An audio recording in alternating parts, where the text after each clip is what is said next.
Welcome to the Cult of Cinema, where anything can happen. My name is Aaron. This is Malcolm. Before we go any further or do anything, I guess we'll kind of dress the elephant in the room. I want to make this a light video tonight and have fun talking about Kino Cult. We're talking about some underrated animation stuff. I'm going to tempt Malcolm. This is initially the name of this video, by the way, was going to be The Temptation of Malcolm, just so you know. What? That would have been an awesome title. I know, and I may put it out there afterwards. But here's the thing. Yesterday, you saw, if you're watching here, Jess Franco, we're going to talk about that actually. Yesterday, there was an earthquake. You saw it on my video. And we got not the hardest part of it, thankfully. That unfortunately happened outside. As of right now, the count of people that have not survived it is over 1,300.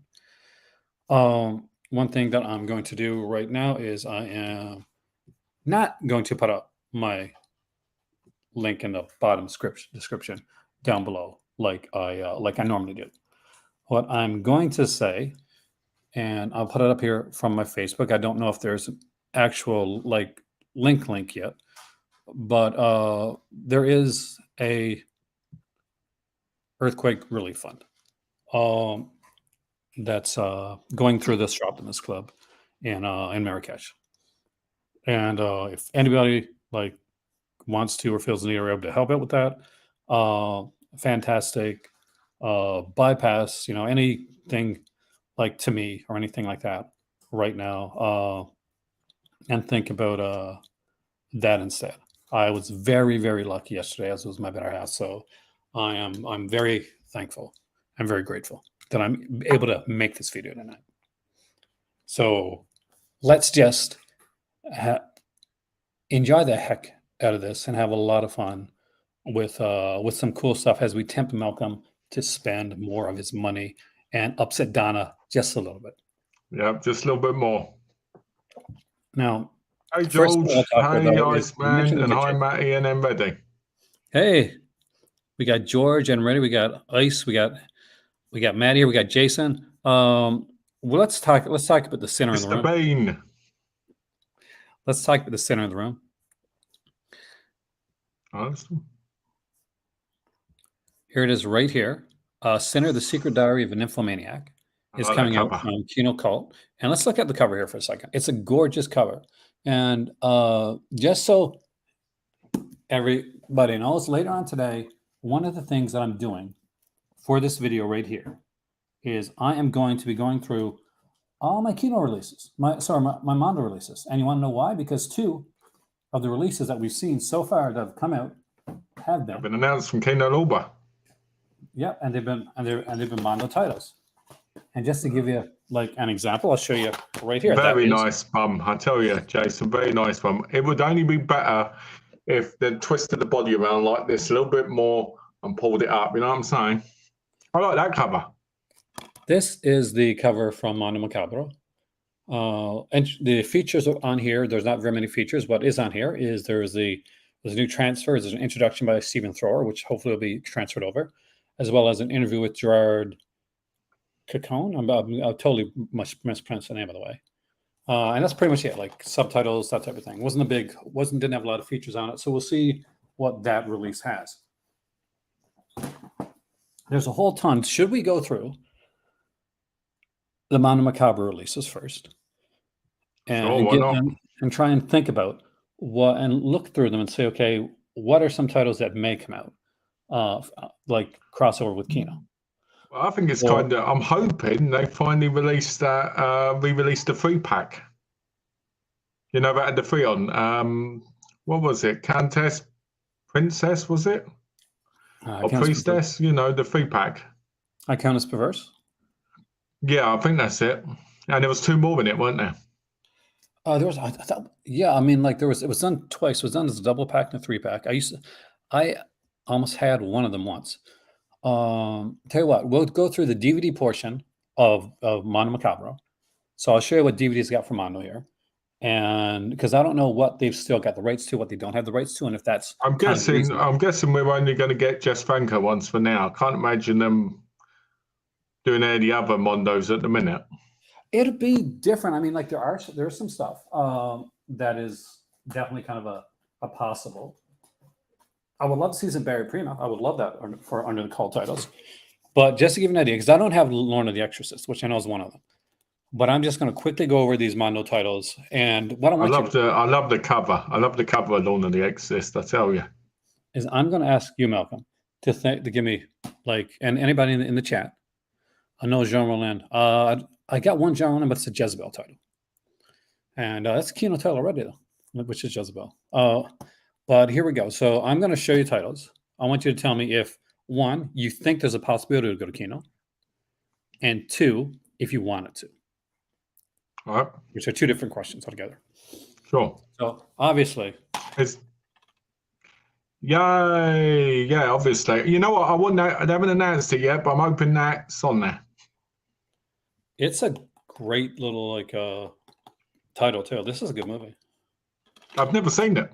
You've never seen it? It's actually very good. I'm really excited for the Blu-ray, to be fair. I've got that, but I can't imagine them bringing that out. I mean, I don't know. I mean, it is definitely a cult title, and it. Were you surprised when you watched this, right? Yeah. January's Transmutations, Underworld 4K from Kino Lorber. That's actually cool. Ooh. But this is very Hammer-esque. Like, I was really surprised. There's only like one song. You tell me the cover didn't make you think it would be?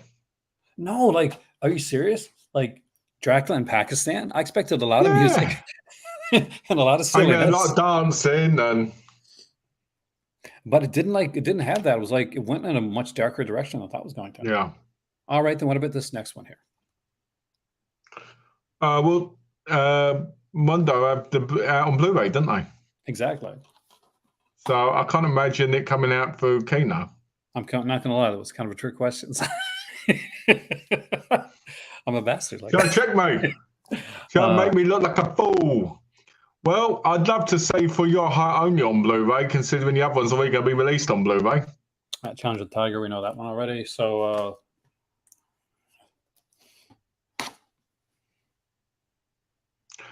that would be a good one.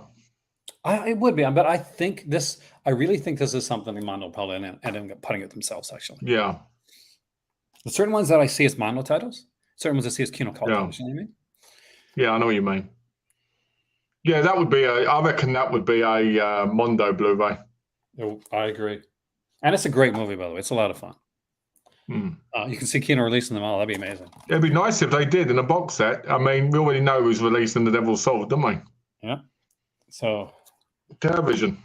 And hopefully television will release. They should. That's the best one. I love the guy in that where he gets his body cut. He goes, ho, ah. It's Gino in the house. Gino, welcome, man. I've decided to change Gino's last name to Cuddly. Gino Cuddly. There we go. There you go. They term that. I think that's a Mondo, to be honest. That is such a weird title. Like, you expect it's going to be like a tournament. Like, you've seen this, right? Yeah. Yeah. What the hell? Gene Rolling does need an upgrade, but to be honest with you, I think like to be fair, like through Indicator. Through Indicator. Which is not North America. And America. they are in America as well. Yeah, that's true. Oh, that's a Mondo. I reckon that would be a Mondo double movie set. Yeah, I think they put both of them in a set together on Blu-ray. I think Tango versions are better of the two. I like them both, but Tango versions are better. Yeah, I agree. Well, I only watched them recently, didn't I? I totally agree. This is sort of a trick one. You know this one's coming up already. So yeah, we all know release that. Yeah. All right. I reckon Second Cyclone release a deluxe version of that. I got to be careful with the next one, but because of the cover. But I really think this, 100%, in my opinion, is a Kino Cult title in the making. Yeah, well, yeah, because it's from Jess Franco, isn't it? Is it Jess Franco? And this is that's going to be the next announcement. The next announcement with Jess Franco is going to be that. Sinner is good. This, my friends, is freaking great. I love that cover. Have you seen this movie, by the way? Yes. Fantastic film. I'm going to be honest with you. A young 13-year-old boy version of me, if I'd have had that cover, it wouldn't have lasted long. Oh, Mondo did get released a that, didn't Mondo they? Blu-ray release, didn't they? I'm pretty sure that got a Mondo Yeah. Blu-ray release, didn't it? It did. It did. I owned it. I bought it. I bought an edition of it. Next one is almost going to seem like a Snaps one when you see it. Oh, I want that. I hope they release that. This would be a because nice. I've got This the would actually be a really Synapse. good I've got deal. the Synapse ones. Did Synapse put this one out? I don't think they released that one, but they released some of the non-diary ones. And here's one that I really wish that they would put out, because I know this one is going to print, I think, and that's this one right here, Virgins from Hell. Yeah, they'll put that out, wouldn't they? I bought that recently on DVD. I bought that recently. That one. That's such a cool one. Like, How did come you it's- get the trailer tape on the second disc? Is like Yeah, trailers. yeah. So good. It's Now, good. there's a whole bunch of Blu-ray mono stuff that I'm going to show afterwards. Plus, Keep me we have updated, Matty. In case, am I coming in trouble for you, Aaron? a little tiny bit. All right. Well, let me know, because if it keeps going on, I'll try just coming in and out again. Turn it off and on again, right? Yeah. But right now, we're going to take a few minutes for the Temptation of Malcolm. Hey! Are you ready for these books? You can let me know if you have Nothing's some. more. I've got to show you a book. Hold on. All right, I've got let's this see in the it. mail. This is the Temptation of Malcolm, right? This tempted me. Let me have a look on the back. There's no nudity. Okay, there's no nudity. Oh, look at that cover. Oh, That is freaking look at that. gorgeous. Oh, That's the Temptation of Aaron. What the hell's in that book? this is Sunstone. Who's the artist on it? What's the person's name? Well, let's see, we ended up near Sunstone. Oh, I know it is. The same person who did the Harlane. Oh, Stefan Sejic. Oh, cool. So look, this is so beautiful inside. Basically, this is a book about BDSM relationships, right? Realistic. And it's from the same, It's great. and it's the same people that did the Swing book. Yeah. Seen the slip art. Beautiful. Jason says, I've seen the slip art for Assault of Partners 1 and 2, similar to Virgin Eye and Hot Under the Collar. So that's going to be some sexy stuff for them. We need some nudity on that cover. Are you ready? All right. That's the goal. We're starting off with some manga. Oh, manga. With some different manga. Some Jiro Kawada. Oh, Batmanga.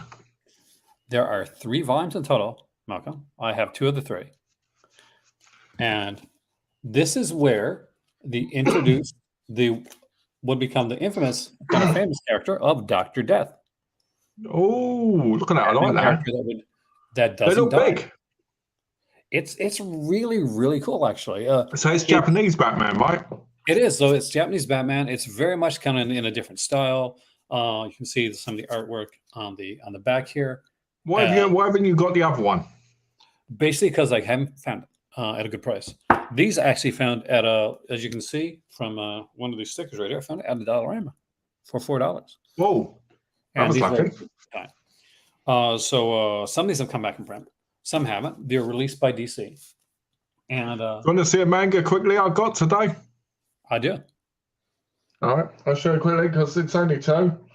I got these. Right, they're called "You Like Me, Not My Daughter." That sounds and I like. can tell right now, this is not a pervy one either. Right? Are you serious? It's actually quite sweet about a young guy who hangs out with the daughter because he wants to be with the mother. Stacey's mom. But the daughter thinks, yeah, well, she's definitely got it on when you look inside, I tell you. But yeah, this is volume 2 and 3. I'm waiting for volume 1 to come and I'm going to read them. But yeah, that's what I've got else to show. 25% of everything on Pornhub, you know that, right? that phrase is 25% of the plot. So for those that are here and they're like, oh my God, looking at comic stuff, we're going back to movie stuff afterwards. So yeah, be patient. The Temptation of Malcolm is the most important part of the chats nowadays. I showed you this. There we go. Camera. Did you find it? You did. I haven't found it. Filthy Rich. It is so good. And I think is that the hardback? That's the hardback. It started. Yeah, because I've been looking for it. Thanks to you, actually, I looked up the crime label, version, and there's like so many stories. Oh yeah, there's so much wellness stuff. I'm trying to show like what I can show because as I showed you yesterday, it's a whole bunch of nudity and stuff in here as well.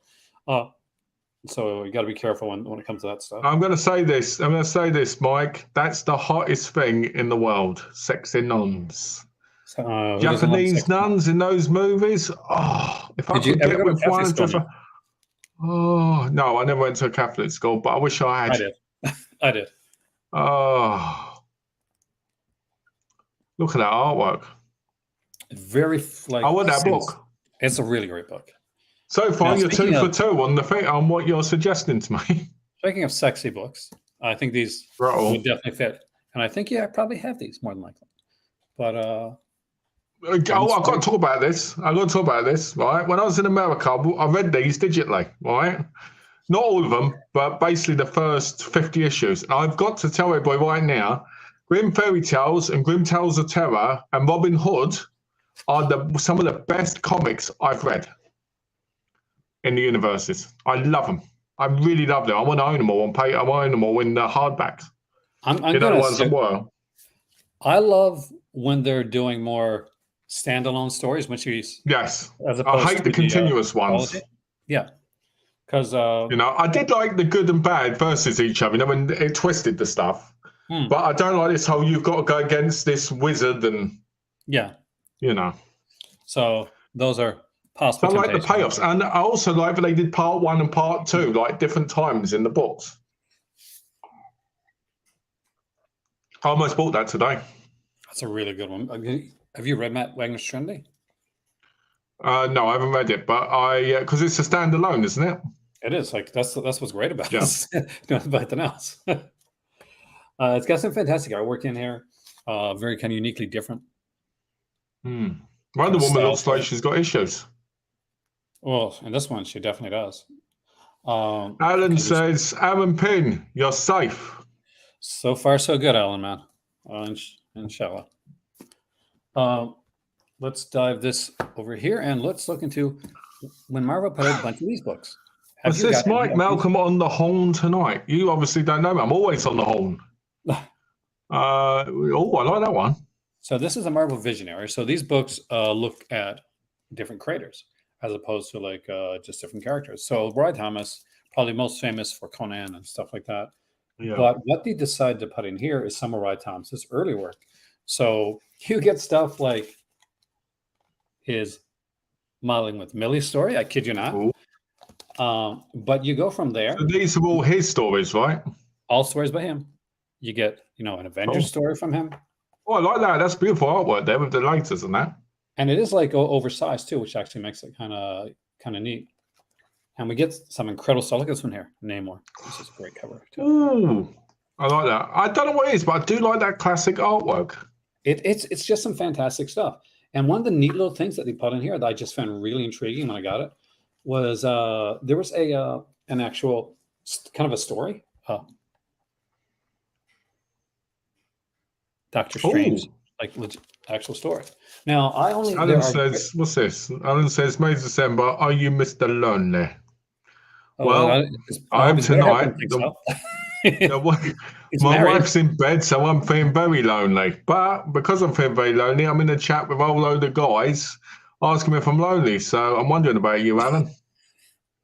This is Jack Kirby one.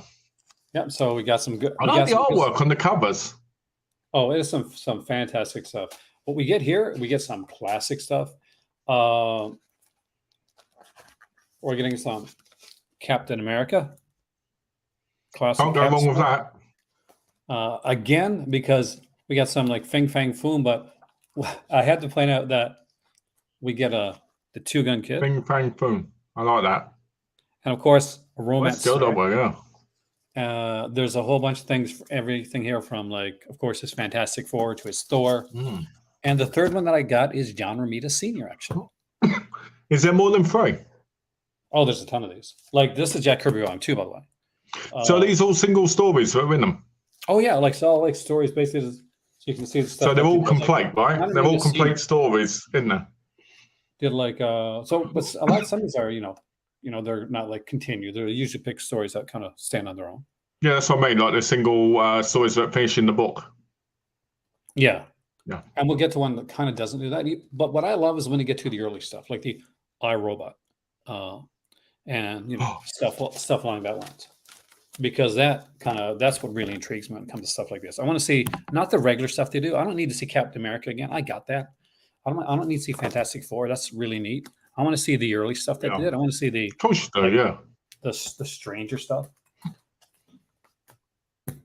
It was a series that wasn't as good as the books, but the books were incredible, and that is Lock and Key. Oh, my wife read the books. Not the graphic novels, but she read the books. She loved the books. They are fantastic. The artwork in this is actually incredible. Joe Hill is amazing, and he crafts a great world with Lock and Key. And we're going to go from that to one of the best, if not the best, standalone Superman story ever written. I just want to cut in quickly. My 7th order just shipped. Yes. Finally.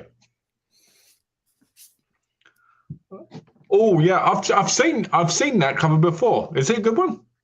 It is the best standalone Superman story you will ever read. And it's different. He's not actually. That's my shop app. So what's the artwork like inside? Artwork's fantastic. I'll show you. Because it is so different. It goes with a unique style with the art. This, by the way, it's by Stuart Amona. This was Hin's.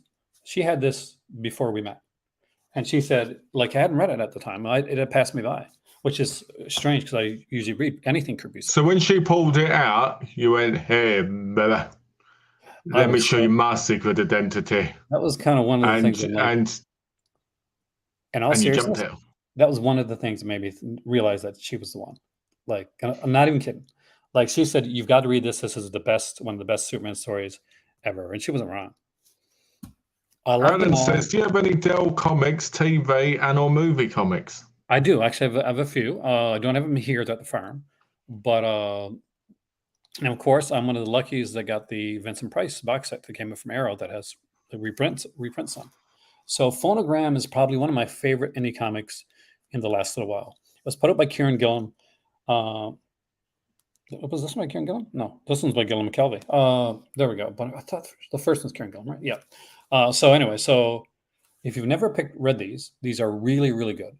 Phonogram is about, the first one is in black and white. This one here is mostly in color and tells single stories that kind of fit together. Yeah. The first story of Phonogram is, because there's only 3 books in total to get out of these. Phonogram is about these these phonomancers, and what that means is they are people that are really into music, and they can use music and songs for magic. And there's people that put themselves up like gods. There's different cults. As you go through too, what's neat is they'll actually go through different songs in the book, and you'll actually be able to go in there, and they'll okay, here's all the songs that were referenced in the book, and you can actually just look in the glossary and say, okay, that's pretty cool. It's really, really. Have you read it for? I haven't read that one though. Desperately need to be Phonogram. It's really, really good. You recommend it that much? I do. I really do. And it's only 3 books. It's literally only 3 books. Yeah. I'm just going to answer Mike's question. I'm just going to answer Mike's question quickly. Malcolm Fulson, Garth Ennis's Punisher books. I really like them. I think they're one of the best Punisher series. I've got the omnibus, the paper omnibus. And just so you know, I've always related to 3 people in the comic universe: the Punisher, the Joker, and Mr. Freeze. Oh. Yeah. This is my favorite, actually. One right here, the Singles Club. So there's 3 volumes, and they connect, right? But they're single stories, but they connect overall. Yeah, so the first volume tells a complete story, kind of introduce you to the universe, gets everything started up.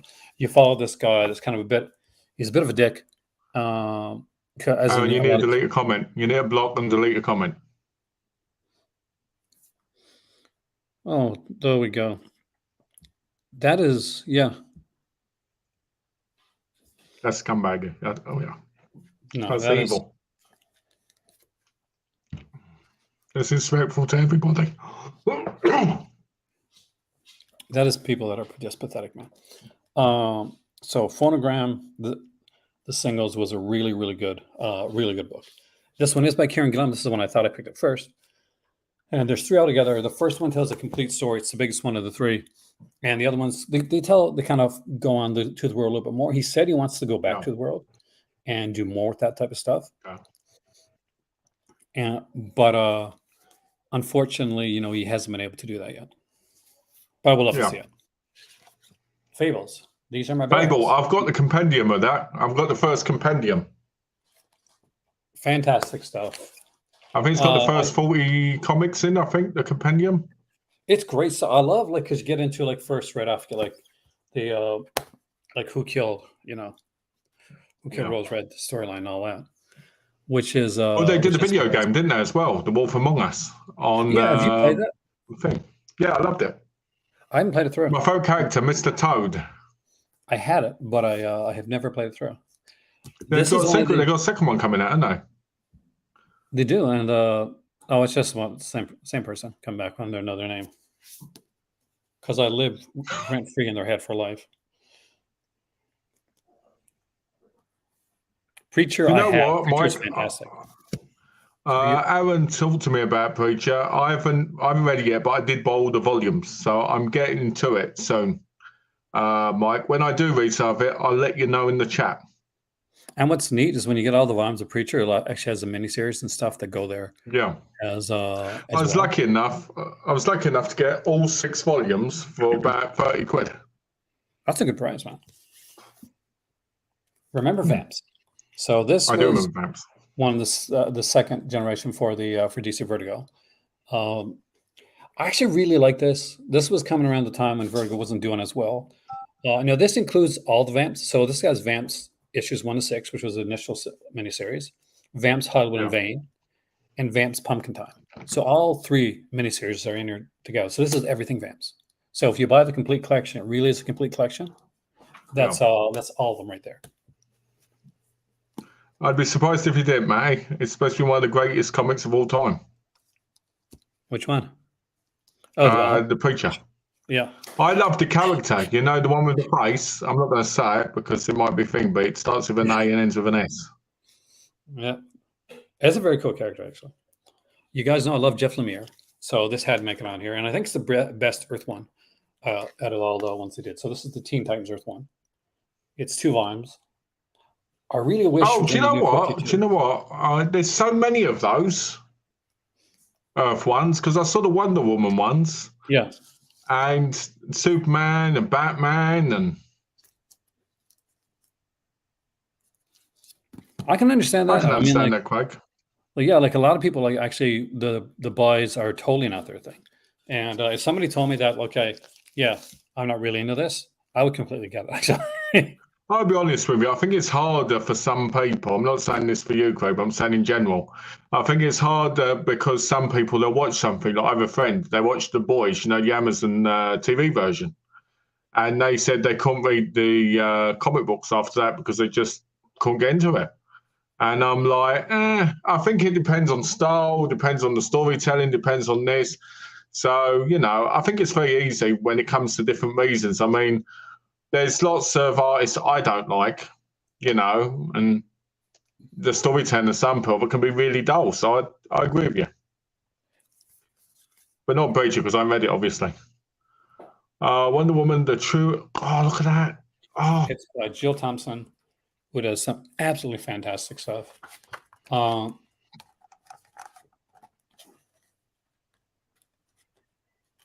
It's just great, almost painted type artwork, which I absolutely adore. I like that. I like that kind of crazy look in the eyes. It's really, really good. And I would be remiss if I didn't show my favorite Batman comic book in collected edition here, and that was Shadow of the Bat. I used to love Shadow of the Bat. So they have a bunch of... That went on for ages, didn't it? That went on for ages. Yeah, Shadow of the Bat was one of those long ones. Brett Blevins was doing a lot of the work. Alan Grant. So you got look at the art inside of here. Beautiful. Just absolutely stunningly fantastic stuff. And you get like just some cool, like ultra 90s stories and stuff, but really, really good stuff. It's got a really good storyline in here about a character by the name of Joe Public. And, you know, it's a vigilante. But the next one I picked up specifically for you because I did want to tempt you. Oh no! So the Joker, the Clown Prince of Crime, it is part of their 80-year anniversary series. Yeah, So I saw a couple of them. I saw one. I saw Wonder Woman one. Lemire is really good. You know, Craig knows this stuff actually. Craig and Maddie both know their stuff. This stuff. Now this one here, by the way, if you've picked up the Bronze Era Joker omnibus, which I have, it does not cross over. This is after. Oh, that's great. And before. So what we started with some early stuff though, because you get the first appearance of the Joker here. Ooh, he looks even more crazy there. Oh yeah, well initially Joker was meant to be like super, but they had to make him silly after a while because you know you got this era of the Joker, right? He got too serious. And only thing that pees me off, and I will say it right now, is they show a part of, and I love the storyline, Killing Joke, but only a part of the Killing Joke. Just a few pages, not the whole book. Oh, I love stuff like this. Yeah, I like that. And you get like, here's Legends of the Dark Knight images, one of my favorite. Oh, look how crazy that looks. I like that. Well, it is, again, Brett Blevins from Shadow of the Bat was one of my favorite artists back then. And what they have there that I really love, and I was surprised to see it here, is stuff like later stuff, like Tony Daniels with Batman 500. Yeah, that's a bit surprising, actually, because that's not that long ago. Detective, yeah, that's the thing. They have like some different stuff in there. We have some Harley Quinn stuff in here. Look at this. Look at this cover right here. Look at look at cool. Yeah, big pedals. But I've left what I think are the best for last. We'll see what you think. Okay. Best for last. Best, and I put the Joker already, so you know it means something when I say that. First, there's been a lot of good suggestions so far. Let us dive into the world of EC Comics. Oh yeah, you told me about some of these, but you never showed me them. These are the EC archives. 6 issues in every one. Running 25 Canadian, 19.99 US, probably less over there in Britain. So 13.99 is 15.99. Look at all that writing. That's great. I like when they've got more writing in them. And this one is. It makes them last longer. Each one comes with oversized artwork for the covers and stuff. We have here also Shock Suspense. I almost bought that the other day, that one. It's a really, really good one. Like, because there's like so many, like look at this. Oh, I like that.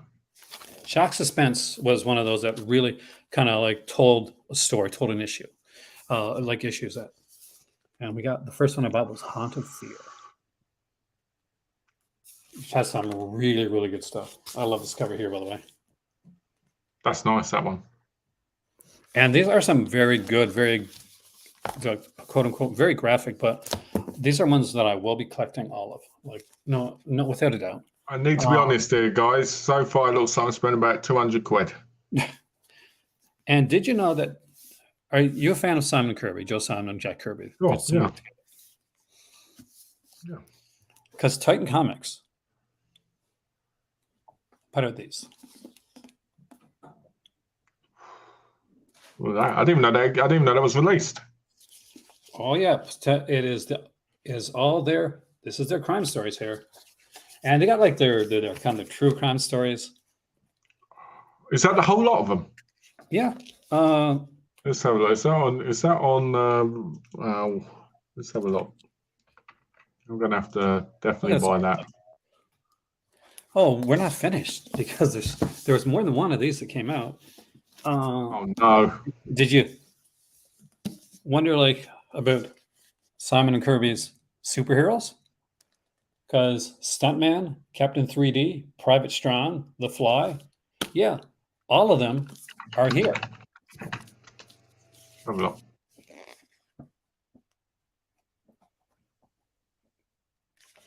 And they're done kind of chronologically, so we get characters like from the 40s on up. So we'll see things like characters in the Fighting American, as we see there as Captain 3D.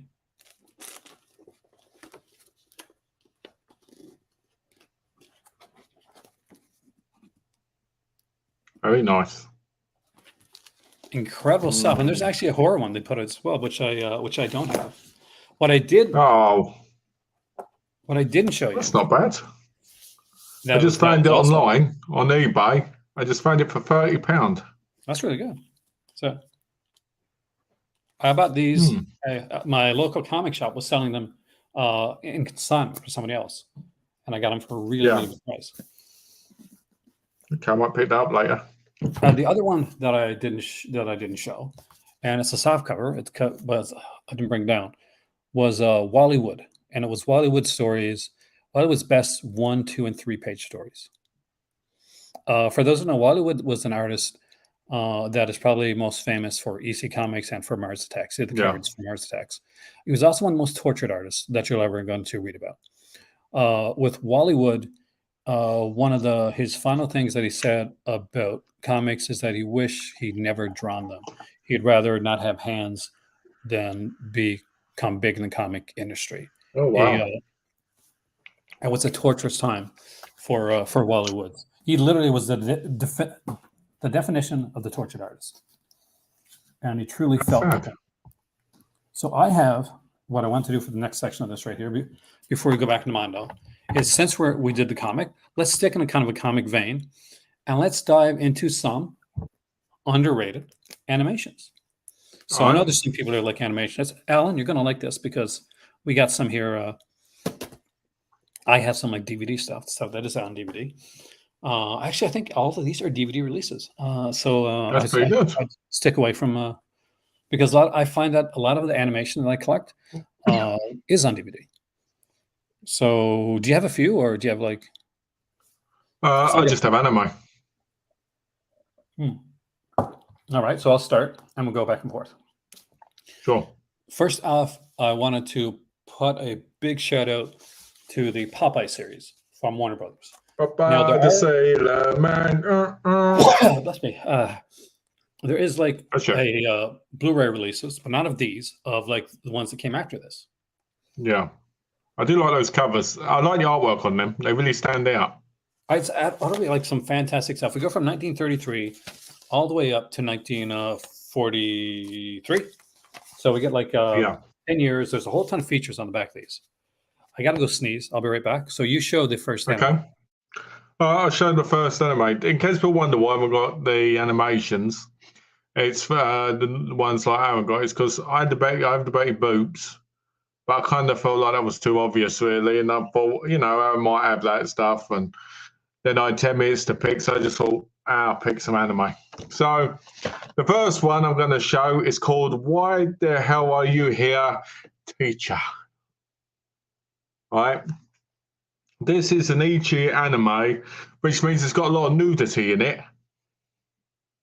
Right? And basically, each one is about a teacher and a student, and they always end up naked, or they end up in basically funny situations. Like, for instance, one teacher ends up falling in the water and, having like a wet t-shirt. One's bus shoots out on the train and he's trying to cover it, but he ends up with his face in it. I highly recommend it. I recommend this. Underneath this cover, they're completely naked, right? And I like this. I really like this. Each episode is like 10 minutes. And it's a lot of fun. A lot of fun.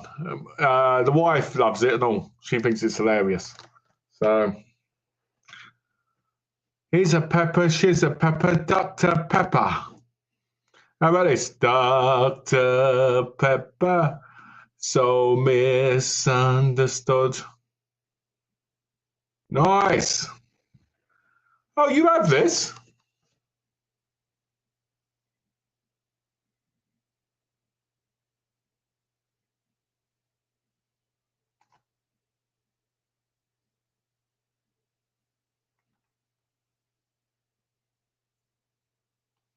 You're silent.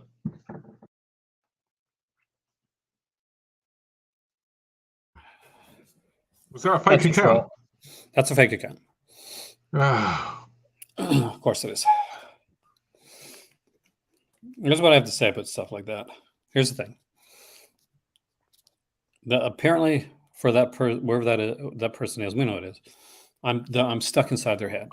But the sad truth of the matter is, I only ever realize they even exist when a comic comes out. That's a little I care. Oh, I was excited for a second because I thought you'd actually seen this. No. What's it? It's called Why the Hell Are You Here, Teacher? And it's basically an Ichi where they end up naked constantly. I probably have seen it. That would be a lie, but that's not. It's phenomenal. It really is. I love this. Anything with nude anime girls, I'm there.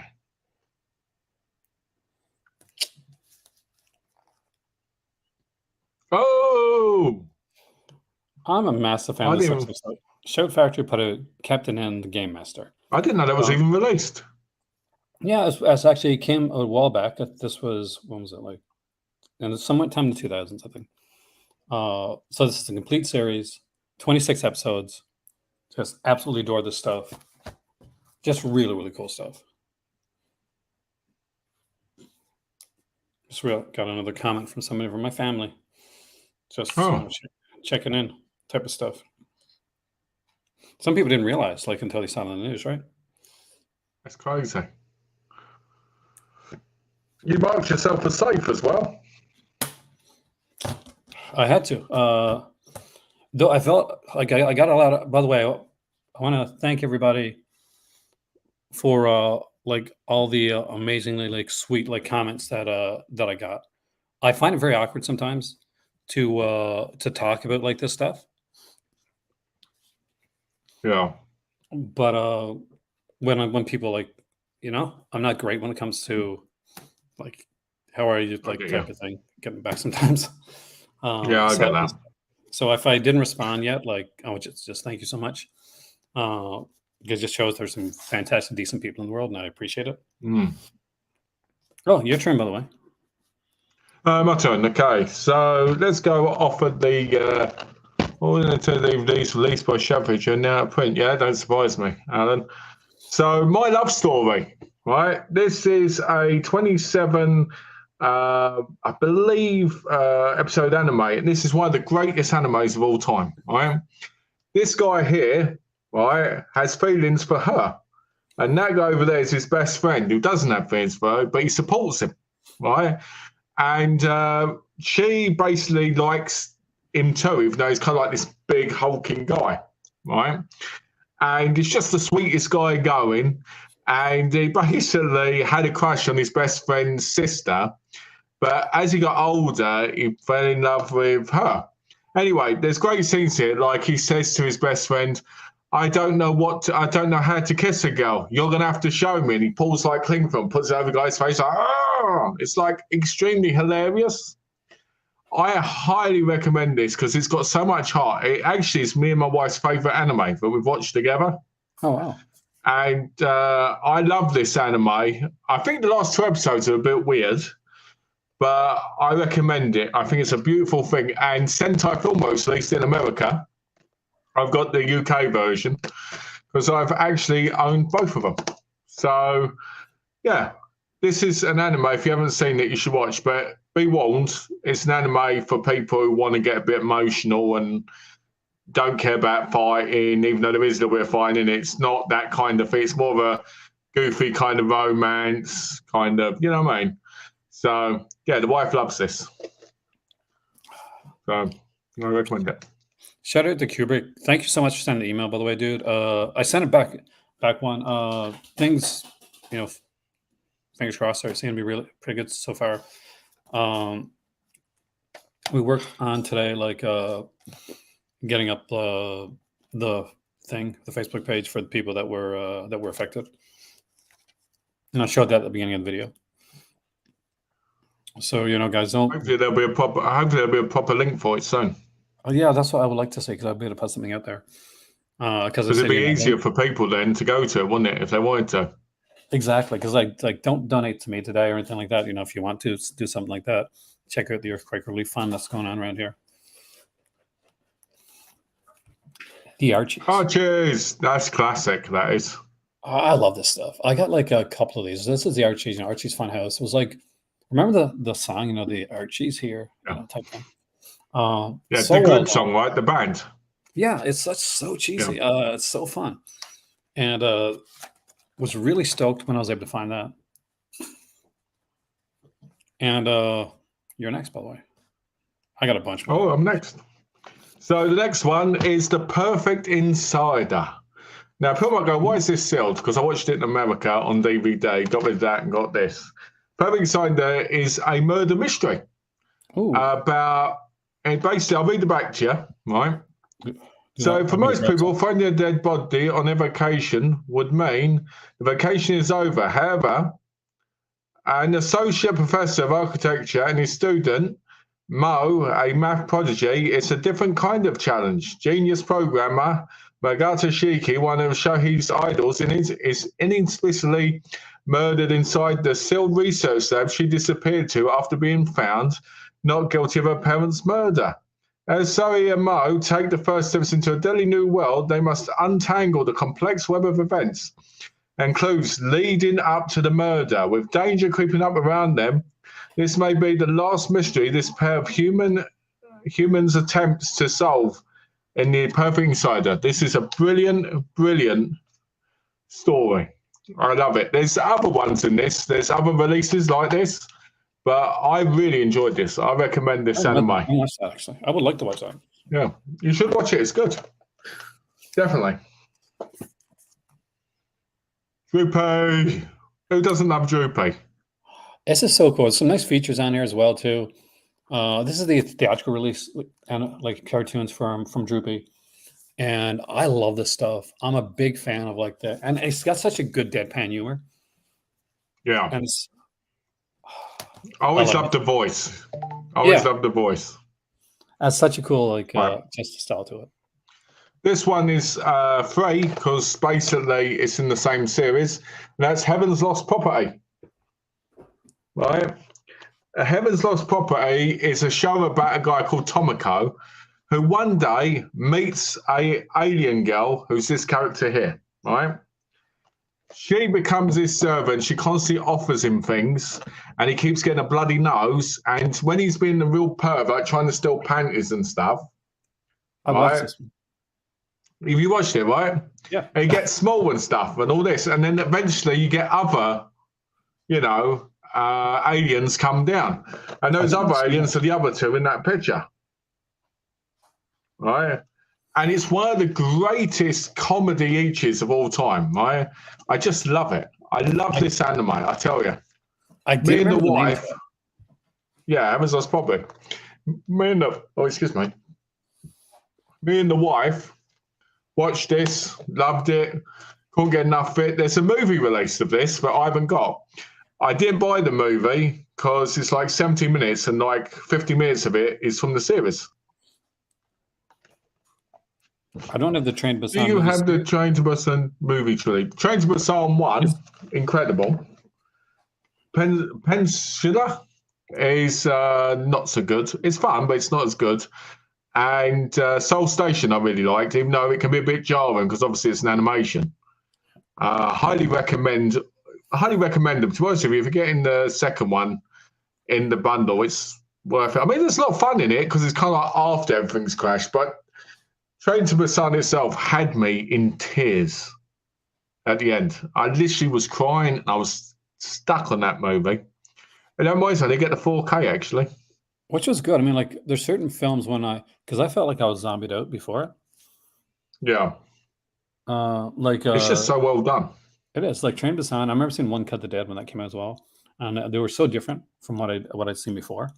That I was like, Yeah. I just really enjoyed these. Yeah. Slightly more modern, and ones I didn't think I was going to enjoy that I thought was absolutely stunning because the animation. Is that the one with Jason Biggs' voice? I think so. Yeah, it's because the animation was different from what I'm used to for the Turtles because I got the classic one. But you know, Yeah, the 'cause that classic animation looked awful. You know, like on the promos. Yeah, it did. It looked like there. Like if you saw this, and you would most likely pass it up. But actually, it was pretty good. cheap, and it was super. It was super excellent. Did you ever watch The Next Mutation? I actually own the live action one. Yeah, I actually own The Next Mutation. I always had a thing for that female turtle. Oh, Da Vinci. Yeah, I always had a thing for her. Not Da Vinci. What's the name again? Is it Da Vinci? No, I can't remember. I can't remember her name, but I remember fancying her. All right, it's your turn. Right, okay. My last one here is Eden of the East. Right, this is sealed because I watched them in America and I picked this up to replace the one I got rid of in America. This comes with a space for 2 movies. What? Oh, so this has only got the series out. I thought it had the movies in because it said complete collection. Well, that's a bit of a lie. Anyway, in this, basically, there's a game they're playing, and one by one, they get basically chopped out, right? And then in the 2 movies, in one, the guy, he loses his memory. In the next movie, the girl loses her memory. And you know, because there's 11 episodes in the series, this series gets you hooked, right? But then the movies just suck, right? But you can't go wrong because there's a guy in it who's a programmer who hacks things, and his name is Pantes, right? And that's right. And he gets knocked over by a car, goes flying, and lands in a drain, right? Has both his arms wrapped up at one point, and the door closes with a woman going, "I've come to give you a sponge bath, Pantes." I reckon you not like an anime that has moments like that. You know, but yeah, it's very gripping. They put the Sailor Moon sets like here's like part 1 of the set, and here's a space for part 2. I hate that. I really do. They did with Full Metal Alchemist over here. They did it with the Mobile Suit Gundams, right? And you're like, oh, I got it, 40 quid, yay! And then you go, oh, right, yeah. So yeah, just noticed that. Get lost. Woody Woodpecker. Massive Woody Woodpecker fan. Is that the classic Woody Woodpecker? This is the classic Woody Woodpecker. And what's neat is it goes into like different, you got different characters in there too. You got like Woody Woodpecker, Chili Willy, Andy Panda, Chili Willy. Cartoons, Oswald the Lucky Rabbit before, before like Disney got the rights back to Oswald. Oswald's on here as well. So you get some really cool stuff. There's only 2 volumes. Not sure if they're still in print. So I'll go through these quickly. You know, if you have any of these or if any of these intrigue you, by the way, because we're all a bit like making Malcolm spend money, aren't we? That's what we're doing here. I remember the show from the 80s back in the, I think it was the 80s. Yeah, 80s, late 80s thing. And this was Cops. Cops was this like really fun, kind of cheesy, kind of. I remember the soundtrack on that. It was bad boys, what you gonna do? What you gonna do? See? This is the good Cops. Only lasted for 1 year, and unfortunately, it was really cool. The villain was called the Big Boss. I kid you not. And very original. Yeah, but it was so much fun. It's such wacky, unique artwork and art style. You must have Biker Mice and Mars, surely. I don't know if we do. I think we might. I know we got SWAT Cats, but I'm not sure if we picked up Biker Mice yet. Speaking of weird animation, though, like wacky animation stuff. Plastic Man. I remember that. This is a really good series. Not bad, 35 episodes. Pardon? Well, that's not bad, 35 episodes. Yeah, no, it's fantastic. And what it has too, it has the pilot. So there was a thought of making another Plastic Man, and it was done by God, what's his name again? The guy that did I think the guy that did Ren and Stimpy was going to do. a brand new Plastic Man. So the pilot episode is on here, and it is just as weird and wild as you'd expect it to be. But this is a ton of fun. Absolutely love Plastic Man. Like evil villains like Solex, Weed, Half-Ape, the Clam, Computer Head, and Disco Mummy. How can you Please tell me the clam. Please tell me the clam's a woman. What about? Okay, have you got where in the world is Carmen San Diego? No, I wish I did. I wish I had the PBS game show with that song. You know, where in the world is Carmen San Diego? Most underrated Superman. Hey, Superman. So this is a Ruby Spears Superman. What's really neat about this, it only lasted a year. This is the first time that Lex Luthor is shown as not being a scientist, but as being kind of the modern day, like just interpretation. Yeah. He does do some sciencey stuff, but he's kind of like he's a businessman.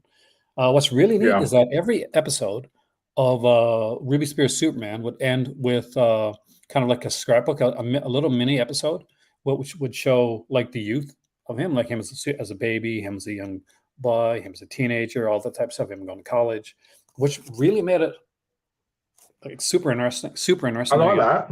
But one of my favorites, and animation on this is fantastic. Yeah, there it is, the Superman Family album. See, beautiful. Just some great stuff. Everybody knows Batman Beyond. We always talk about how fantastic Batman Beyond is. Hey there, welcome from Sweden. To Sweden. But people forget this Batman Beyond spinoff, the Zeta Project. So the Zeta Project was a spinoff in Batman Beyond. And basically, this is Zeta right here. Zeta is a kind of a robot, but he's more. He can change his shape to look like anybody. Like he's able to morph. He escapes because they want to use him for evil purposes, and that's not what he wants to do. He has to pretty much like get away from this evil. Have you ever seen this, by the way? No, never even heard of it. Dude, it's really good. Did you watch Batman Beyond? Yeah, I love Batman Beyond. Well, there's 2 episodes of Batman Beyond on this because Zeta comes from Batman Beyond. Well, I love Batman Beyond. Actually, Batman Beyond was actually a really good modern Batman. It is. That's the one I got over there. I just figured it was so well known. Do you have the live action Wally Woodpecker movie? It was awful, but yeah, do you have it? I don't actually. I haven't seen it, to be honest with you. What about the Tom and Jerry one that came out? Didn't watch that either. I got a lot of Tom and Jerry animation stuff. I don't go so much for the live action stuff. Like I'll eventually, if I'm really bored, it's what comes down to is I'll get around to it. But most of that stuff and all. It was unnatural, didn't it? It just doesn't work for me as much. I don't know if, to be honest with you, if I'm that target. Like I feel like I'm not the person they're doing this for. Yeah, I get what you mean. There's George. Well, he's got questions. What are the questions, George? For George? This is Space Sentinels. Space Sentinels. Oh, I know that show. And Freedom Force. It's got Freedom Force on here too. I know that show. I remember seeing that on TV. Now, Freedom Force only had like 5 episodes. Space Sentinels had 13, so it was easy to put these both on there together. And what's really neat is this is one of those that had the they got the book in there as well. I'll let you know about the. I love it when they've got the books, especially if it's got a bit of story, synopsis and all that. I love that. Synopsis. Oh, there's a ton of features in there as well. The going on along the same vein. George said he's already sent one. Oh, it just showed question marks. It didn't show. Oh, we didn't see the question. I'm sorry. I saw Tom and Jerry in the Willy Wonka. I've actually got it on DVD, Alan, and I really enjoyed it. I think do I have that one? I have a couple of them. I've got in the Tom and Jerry box set that was released. I don't have that box set. I remember that being on TV for a very limited time, and then they took it off because nobody liked it. I love this show. Those bastards. I don't know why. I was a big Prince fan anyway. I got that as well, Alan. That was all in that box set. Like there's a first volume to this as well. And I'm not sure if I got Defenders of Earth. If I do, it's not here. I had that. I had that in America, actually. I got it from a thrift store, Defenders of Earth. Good show. I mean, they had like all those Very characters, good. all those King Because feature. it had the Phantom in it, didn't it? Yeah, the Phantom and Mandrake, the Magician, and a whole bunch more. Yeah. All right, next up we have the new Superman! adventures. I cannot for the life of me find Volume 1. I wish I could. But I hate that. they're only short episodes. Like on this, that's why like over 2 discs. Because the season. That's why it's 32 episodes. Yeah, so obviously, because that would be one compressed type thing if it wasn't like wasn't shorter stuff. One of my better hats favorite, Aquaman. Okay. Oh, very nice. Again, didn't last very long. It was a fun one. You got like Vasa, Black Manta in here. If you're a '90s kid, you're going to remember this one right here. So you'll probably remember this one, Malcolm. Yes, I know that pretty well. I'm just responding to George because for some reason his thing didn't pop up. And he was asking me to send him my recommended anime list. Oh, cool. In my spare time. But yes, this was a really good one. The Iron Man song obviously is really, really cool. So this series, although it's called Iron Man, it has a bunch of superheroes on it. We got like Nick Fury, War Machine, Scarlet Witch. I'm going to cheat on here. Spider-Man, Spider-Woman, and Hawkeye. And they'd fight against like the Mandarin's team. So what really is, so around this time, they did a kind of a spinoff like of the Avengers called Force Works, because it's the 90s. Of course, we're going to call it Force Works. And this Iron Man series is pretty much Force Works. The series is really what it is, because it's all the characters from the team Force Works. What's this from Kubrick? Hiya, Kubrick. You and Aaron go back a bit, eh? I'm doing good. How are you doing? I don't have Bobby's World. I love Bobby's World. I remember watching it. I don't think it was ever released. Was it the whole series of Bobby's World? That was a very, if I remember correct, that was wasn't that a very American show? Because I don't remember that at all. Yeah, it's like the when How I Met does like kind of the kiddie voice. You're welcome, George. I can't do it now. My voice cracked. I used to be able to do the Bobby voice actually. Have the 2 voices instead of Gigantor. That is really cool actually. Same voice actress from Speed Racer. I like Gigantor actually a lot. Good to hear you're okay, Kubrick. Oh, you know that set there? I've always wanted that set. That one you've got. The New Adventures of Batman. Always looked so cool. Problem with a lot of these is American exclusives for the most part. Like this one here has Adam West and Burt Ward coming back to voice Batman and Robin. That's what you want. Hey, Arch, thank you so much, man. And hopefully you guys are doing well over there. The 1990s Fantastic Four series. It actually has the Torch in it and not Herbie. I got that in half-price books for $1. Actually, I bought this and it was the bigger set. The bigger set? Yeah, it was a bigger set. It was like, a thicker version before they condensed it. So I picked these up for $5 each a while back, and this was the Filmation like series. So they did a bunch of these where they had different characters. So they had the Atom, Flash, Green Lantern, Hawkman, Aquaman, Superman would get their own like kind of like episodes. And it was put in initially as a 2-disc set, but then they put them in separately. So I grabbed them separately because the 2-disc set was lying in a print. I'm going to throw some Canadian at you, Malcolm. Canadian, huh? Rocket Robin. Rocket Robin Hood? What's... No, this one. No.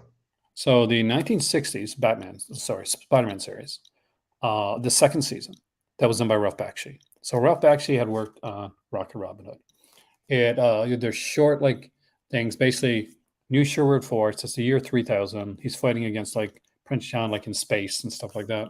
So there's episodes of if you've ever seen those episodes of Spider-Man, where all of a sudden it just goes into a weird space-like aspect, where there's a weird creature, yes. He's in space. So all the backgrounds, all the creatures and stuff used in those episodes are used in that, right? We're taken from this. We're taken right at this. So it's like, well, this doesn't make any sense. But if you go, because I'll show you right here, like there's from Menace to Menace, just to give you an idea. Look at that. Yeah. Okay, you can see it, can't you? Yeah, you can see it. So this was like the They had like very short, like usually like 5 minute. Does he have rocket shows?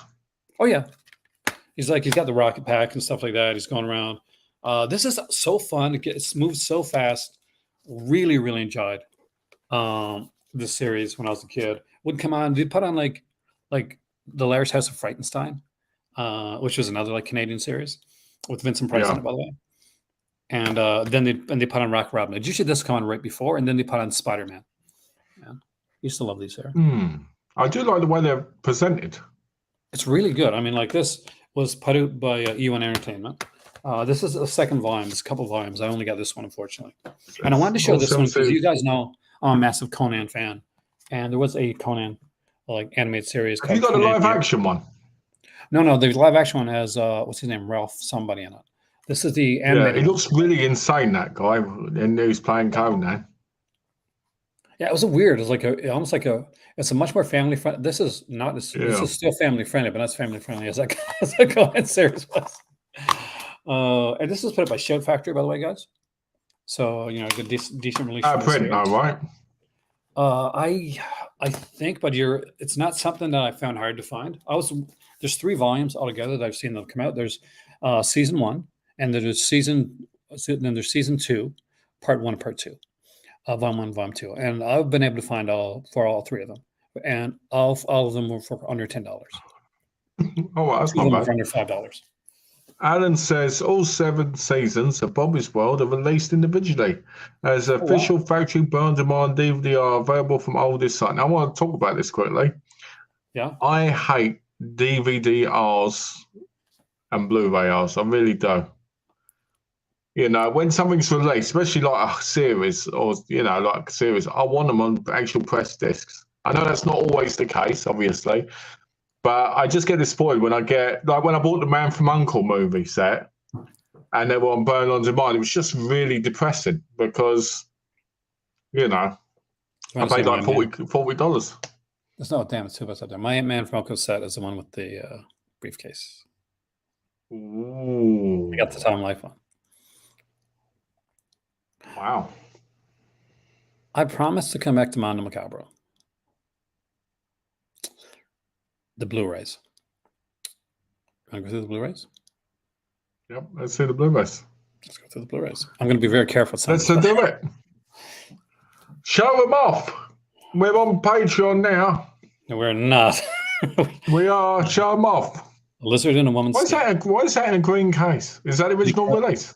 No, the person that sent this to me is a birthday present, which sadly some of that I don't talk to her now. We had a falling out, and I still don't understand it, but it happens. Sent me this, and it was in a red case, and it was in the blue case, but he went out and found a green case and put it in that, which was very sweet. Yeah, Green November. Okay. Next one is going to be Hell of the Devil. If anybody knows this cover. Oh, I love that one. Yeah, I've got to tell people, I bought the limited edition one for this cover alone. Oh, we got look, no, move the hands. No. I'm going to go grab my copy and show everybody. You are so not. It comes with a book, actually. This is a really good movie. And there is alternate artwork, which I can actually show, because look at all the. I like that. Do you know? I was really surprised by that movie. I really, really liked it. A very different film. It's by the way, for those that want to know, it is a real homage. It's a real homage to the classic horrors. It is, and like especially like this, like the kind of the Spanish version of Dracula too, like the one that my dad actually has the Dracula. That's actually highly recommended. If anybody's interested, highly recommended. Another one that I thought was really good, another Nashi one that did kind of surprise me, and how much I actually ended up liking this release because I wasn't sure. Is this the Magic Sword? What? Oh no, I knew it was something like that. Panic Beats. I knew I'd get the wrong one. This is a good one, and here's the thing though, and you have this right? Yeah. Isn't that the one that's the remake of one of the other ones? I don't have so much remake as like it continues a character that was used like in one of the other ones. Like it brings back the character from, a descendant of the character from Horror Rises from the Tomb. That's right. Now That's right. Yeah, because it's kind of like a newer version, but different. I can't show you the booklet because the booklet literally has a fully naked. Let me go get the booklet, and I'll show you. And next up is another Nashi. I love Nashi stuff, and that is Inquisition. This is. You know what? I really like that one. I thought it was interesting. Especially the bit where they go and see the devil. People underrate like some of these titles. Like I think Nashi's severely underrated. I do too. I put Nashi up there with Christopher Lee in that. Malcolm watched this copy of Shadow of Fear yet? Have you watched Shadow of Fear? And it looks excellent. Does he have an opinion? You know what? I wish I did have an opinion. I watched the movie in like 2 weeks. Because I've been trying to do this whole. I'll just say this really quickly. Just because I've been trying to do this whole diabetes thing, I've been walking most of the time. Like started 30 kilometers. So I've not really had much time. I wish I could tell you. I've heard it's good. So if you haven't seen it by the time I see it, hopefully next chat or whatnot, I'll let you know. And Symptoms to me is up there with Psycho. It's a great film. You don't realize how good. I don't think anybody realizes how good of an actress like Angela Pleasant is until they see this movie. She is brilliant. Man, she looks so much like her dad too, doesn't she? She does. She really does, especially in the face. Oh, and to finish off, I've walked 120 miles so far this month. That's incredible, man.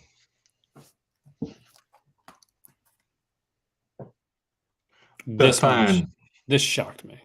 I love the ending of that. I love the ending of that. It was a brutal. But it is so good, and it is so different. And it went in a very, very different direction than I expected to go into. I'm not going to lie. I actually think, I'll be honest with you, I actually think it's a very, very deep topic on fandom, you know, and I think sometimes people don't understand, you know, like who take advantage of fans, don't understand what they're actually doing to these people. Because sometimes fans of certain people or certain things, they're actually more obsessed than we realise. You know what I mean? Bus harassing them, following them. You know, I don't want to ruin the story, obviously, but I can understand. But I'm going to tell you this: she looks great naked. She does. This is Beast of the Magic Sword. I'm very disappointed. You haven't got the one with the nipple showing. I don't have I don't have. This is not red. As you can have the limited one where the nipple's showing. There's but I don't have that edition with the booklet. I got the standard edition for that one. I missed out. You were slacking that day. I was definitely slacking that day. But here's one I really like, and I don't think enough people talk about it. This is Perversion Story. I recently got that. Do you like it? I actually love this title. I ain't seen it, but I recently got it. Didn't your one come with the slipcover and everything? Because it was originally released with a slipcover and all this other stuff. I'm not sure. Like this edition I got wasn't. But I think I bought this edition here, maybe from Amazon. No, I bought it from Mondo. But maybe it was when the limited edition was out. So this maybe it was multiple different ones because there was a collector's edition, like a big book, and from what I remember, because I've seen it online. But this one here, initially called One on Top of the Other, is 1969. So I think it's his first Giallo, isn't it? Yeah, I think so. Kind of. You know what might be interesting? This might be one to hold on to. Don't watch it yet, because maybe we can look at this one during Halloween. That'd be awesome, actually, yeah. Awesome. There you go, guys. Giallo and Halloween. Here's one that really surprised me. Because I bought this one initially for the cover. I'm not going to lie. And that is Suddenly in the Dark. Is that, hold on. I know that one. I think, is that the one with the woman that stays with him? Yeah, South Korean one. Like they bring him this like orphan girl. Like I really, okay, guys. I watched that and I really, really liked it because it's so kind of like you don't know what's actually going on. You don't know if there's paranoia, if it's actually happening, if this is happening. By the end, you're just like, huh? But the ending is phenomenal. It's just so well done. Utterly fantastic title. I'm going to dive into another one that is a limited edition one, and that is Hunting Ground. I got bored of that. Did you really? Yeah, I put it on and I just sat there for like an hour and turned it off because I went, eh. It's slow. I won't lie there, but I liked it. I liked you know, as it goes through. Did you watch to the end? Though? No, I need to watch it again. Yeah, watch to the end. Like I think it redeemed itself. I agree with you, Gino. The 933 one is the best. I watched that recently. I really liked it. It is one weird film, but I love this film. One, it's got Lena Romay, and Lena Romay is... The ending does feel like it ends really suddenly, though. Like you ran out of budget or something like that, right? Just right. Yeah. That's what it feels like. But it's an interesting film, though. It's dreamlike, though. I think that's kind of the thing. Is like one of the parts of the film. Now, if you the want sex things do feel like they drag on. That's not sleazy. If you want a non-sleazy giallo, which I'm sure that's one of the things you look for all the time, is like stuff that's not sleazy at all. Fox Blue Velvet. Isn't that's called something else over, isn't it? In England, A8 Films released it as yeah, it's Hurricane of something. Yeah, you got a totally different name on it, but it is definitely one of the tamer giallos out there. That's a really good film, actually. I really liked it. So, did you like this, by the way? Because you said you didn't like Hunting Ground. Did you like Blood Ceremony? That's the one I turned that off and all. A Blood Ceremony? Yeah, it's the one where she wants to stay young, right? So she kills women. Yes, the Countess Bathory story. Yeah, I turned that off. I was like, there's a couple more, and I'm not sure. I think I put them over here. Just give me a second.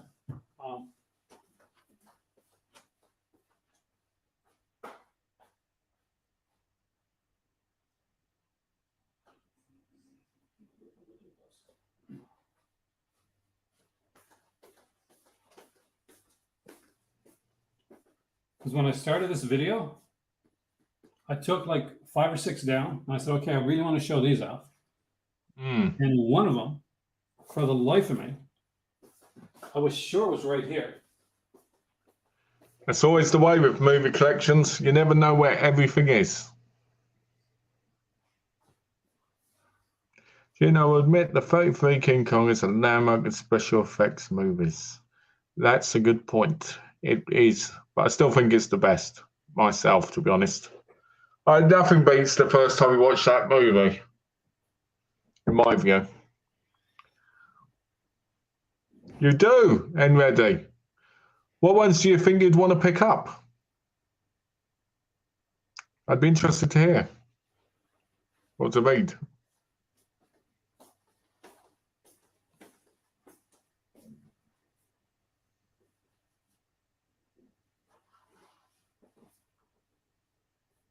I think I'm losing it, Muffin. Uh-oh. Aaron's losing it. I'm losing it. He's forgetting it. It's literally right here. I was round then, stole them. That's it. Always something. You never know what's going to happen. Last night, I jumped through the computer screen and I stole the stuff while you were outside. There you go.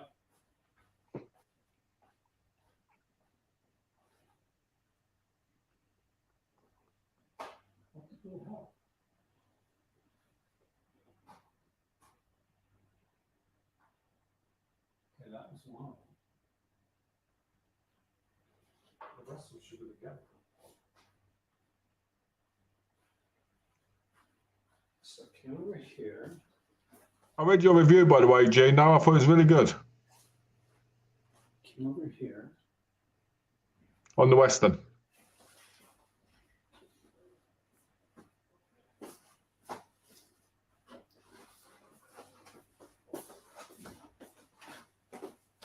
I have no idea what I did with those movies. You're going to take back care of your movies. The only other one I could find was Emmanuel in America, which is. I love the beginning of that. You know where she gets held hostage in the car, and she starts thinking. I was like, hell, if that happened to me, I'd be like, you finish, instead of him screaming and running off. Such a straight. You know what's horrible about that film? That whole what do you call it? You know, where they shows the footage and that, and it's like she's looking at. It's so horrible. Yeah, there's some scenes in that one. I'm like, I'm not quite sure how I feel about it. Yeah, it's quite tasteless. Yeah, I bought this one because you know why I picked this one up? The documentary on Joe D'Amato. Yeah. Because this is not my favorite. Like, I really like, actually like Emmanuel and the Last Cannibal. I didn't like that much. Did you not? I liked it. I liked it until the whole cannibal stuff started happening. Hey, Cinema Dave, welcome, man. Cinema Dave in the house. People keep asking about Cinema Dave. We had him on. That beard. That beard's awesome.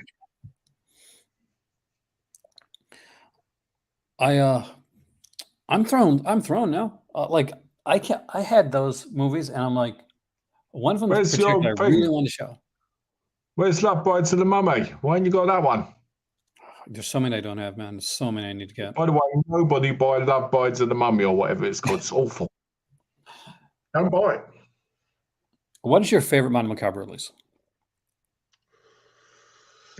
I would say Hour of the Devil is definitely up there. And I would say The Warrior, because I grew up watching that. And I would say... When you say The Warrior, I automatically like go to the Patti Smythe song, like right away. Oh, yeah. What else was it? I'm trying to think of my Mondo collection. I really like The Fan. Right now that I really loved, and I was going to show tonight if I could freaking find it, and it's still blowing my mind. I can't find it. It's Queens of Evil. I love Queens of Evil. I've got that, but I haven't watched it yet. Did you get the limited of that one? That's one. That's one about the slipcover. Yeah, that's Mystics in Bali and Alucard are top shelf. I haven't seen Alucard yet. It is. I've got the DVD. If you like the insanity of Mystics and Baldy, you definitely like the insanity of Alucard, because they're both like super insane films. The other good set I know I'm going to love, even though I haven't watched it yet, is that Bollywood one. Oh God, I need that one. Hyn wants that one so bad. She desperately. It's actually the price of it actually isn't that bad. I don't think. Well, we were moving at the time, and so like we just couldn't, everything. Oh, obviously, but I'm just saying, I think it's reasonably priced. This is the look at that, set, by the way, guys. I haven't shown now because it's going to send them all to me. You probably have more of these than I do. Probably. No, Mystics and Bali isn't on DVD, on Blu-ray, sadly. Yeah, so somebody asked about like some of these that aren't on Blu-ray. So here you go. Here's a quick shot of the ones that we showed earlier in the night. Was that Santiago Pendium I watched? The one with the woman? Where she goes, where the nun, she starts doing all this sexual stuff, and it's weird. That's the movie, isn't it? Which one? Santiago Pendium, is it called? It's definitely. I think so. That's a different one. But she like kills the boy in that, and it turns out at the end none of that actually happened. Oh, and she's crazy, kind of thing. See, I like Hunting Ground. Like Malcolm didn't like Hunting Ground, but I liked it. It's a bit of a slow burn, but when it gets into it, I think it pays off. Don't Deliver Us From Evil. Me. Yeah, definitely buy that, especially if you want to see young girls. Well, they're not that young, but it's just The Devil's Business. I almost picked up, but didn't. I picked up The Slave recently. Yes, a few movies there. That's the thing, right? And by the way, yes, for those that are probably going to ask, that's where they got the name from the character for From Dusk to Dawn from. They were fans of that film. Oh, interesting. I have to be honest, in that scene where she gets in bed with the boy, I would have given her one. Oh, which one in Don't Deliver Us From Evil? No, in Santicum Pandemonium. I was going to say, I'm trying to figure this thing. Don't Deliver Us From Evil shocked me. The end of it shocked me. Because it turns out she has the fever, doesn't it? It turns out she's had fever. It's got a real sellout ending with the old devil and all this stuff. Thank you, George, for coming in. Have a great evening if you're going to go watch some movies or play some PlayStation 5. Hey, take care, George. Thanks for being here. I'm playing Get some that list sexy here. sci-fi right now. House of Terrors, Oh, Heroku the Goblin are well worth getting. I don't have either one of those, and actually I'm interested in both. I do. I both of them. Do you really? Did you like them? Heroku the Goblin. I haven't watched House of Terrors yet, but Heroku the Goblin. I will tell you, as somebody who likes Shinya Tsukamoto, because I had the Arrow set. Yeah. That film is brilliant. I absolutely love it. I prefer it to Gemini. I couldn't get into Gemini that much, even though it has some really good moments in it. But yeah, I think Hiruko the Goblin is great. First class. I would I should have got the Tsukamoto set one. Is that still available? I gotta get that eventually. You can get it, but you can get the standard edition, which is all basically in the box anyway, just without the stuff. I watched the video. Master Cast did an unboxing today, right? And he picked up the Al Adamson. Adamson. Is this the Al Adamson set? Yeah, for like almost $500. You paid for it. What? Yeah, like on eBay, because it was like lying in print. Here's the thing. So I'm going to say this now, guys. If you something you really, really like, and it's like it might be a little expensive, and you got the money for it, you got the bones for it, grab it while you can, because down the road these things do, unfortunately. I'm sorry, but I say this, Jose. If you see this, no offense, but that's crazy, man. $100. What? Well, I paid £300, and it's over here for £300. I paid $250 altogether, I think. But I bought the big limited edition with the posters, with the autographs, and the record and all that type of stuff. Oh, you bought it when it was in the bundle? Yeah, the big bundle. Like, because I'm a fan of Al Adamson, I wanted to have it was one of the first I'd seen at the point, aside from Bergman, that actually took like a director and said, okay, we're going to like really break down, show all his movies, have an awesome documentary. To be fair, I think if you put Al Adamson and Bergman together, it's obvious that Al Adamson's far superior in every way. Some people actually say that. My better half would say that. They always show Santa in the trailers, but no DVD or Blu-ray of any Santa movie. They may have had some early on. I'm not quite sure. I'd have to ask my dad. I think they might have got the rights, but the rights maybe went up because of some sort of issue. Because that does happen with some companies. The best trailer, the best friggin' reel ever. With the I music. love the music as well. Oh, the music's fantastic. Like we sat down, like me and him were watching like Dracula Unpacked. It's like 11 minutes. Yeah, and it's like 11 minutes. We watched the thing at the beginning, right? And we're getting ready to watch the movie, and we're like, Hint's like, let's watch that one more time. So we did. We actually sat down. Normally, what I do is I put on while I'm going to the toilet, getting a drink. Telling the wife I'm going to be busy for a while, not to disturb me because my pants will be down. And there you go. I put the trailer on. And Quiet Death's a very interesting movie, but perceived insanity. It's pretty good. There was there's one or two that just stuns me with that type of stuff. And I think we could get what Kino Cult is doing with the stuff they're putting out with Sinner. By the way, I do recommend getting Sinner, guys. It's a fantastic little release. If they put out the other one that I showed there, like How to Seduce a Virgin, I know it sounds like the title sounds like it's going to be like a wacky 60s or 70s comedy. It's 100% not. What it is, it's a movie. It's about this girl played by Alice Arnell. Alice Arnell, right? Is that Alice Arnell? Yeah, I believe so. I believe so. And she's been in an asylum for a bit. So she spent a bit of time in an asylum. I think she's a countess or something. And so she comes home. So she's rich to her husband. And her husband has said that there's this older couple that moved in next door. And they have a younger daughter, played by Lena Romay. And as a couple, they were very much into seducing innocents. They want the selection of so they said, okay, well, she's and the couple's like, we got to go in a convention. She doesn't really want to go. They're like, oh, that's okay. We'd be glad to take her in. We'll take care of your daughter. And there's twists and turns from there, but it's really, really good. It is.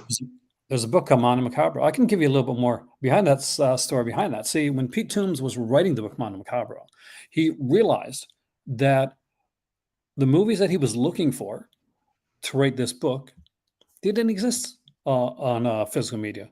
He looked everywhere to find copies of it, of different films, whether he's looking for like a Jorge Gurral film, or he's looking for something from South Korea or any of the Indonesian films. And that is where Mondo Macabro comes from. His experience from writing that book. So after that was done, that's where they do Mondo Macabro. And I think it's Pete and Jared that are the kind of the main ones behind Mondo Macabro. I think Jared is kind of the one that when normally if you speak to Mondo Macabro, Jared's usually the guy that you talk with. Talk about Mondo Macabro. Have you seen Medusa? I haven't seen Medusa, actually. Or Godiva. Is it Godiva? Do you have one? French one? I haven't seen either. Maybe I did see Godiva, but I don't remember it, to be honest. Some documentary Because I've got series. both them on DVD.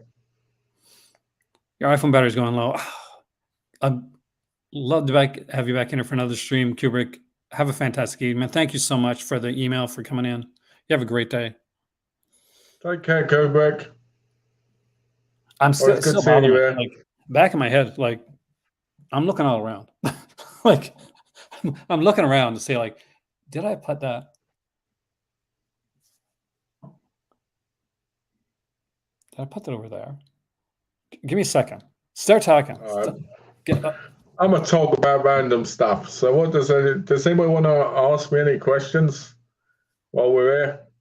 So, as you can see, I'm wearing an Overlook Hotel shirt, which is a Shining reference, I believe. Is that right? So, and they included as extras on the discs. So what's this? So so how's everybody's days been?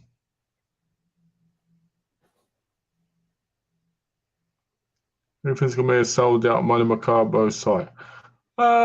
Maybe because you might be looking on the wrong. You might be looking on the wrong one. You look on Big Cartel, Alan. How do you meet Aaron? Well, that's an interesting story. So I basically was channeling around, and Aaron, I saw his channel, and I thought this guy, he's got a cult of cinema.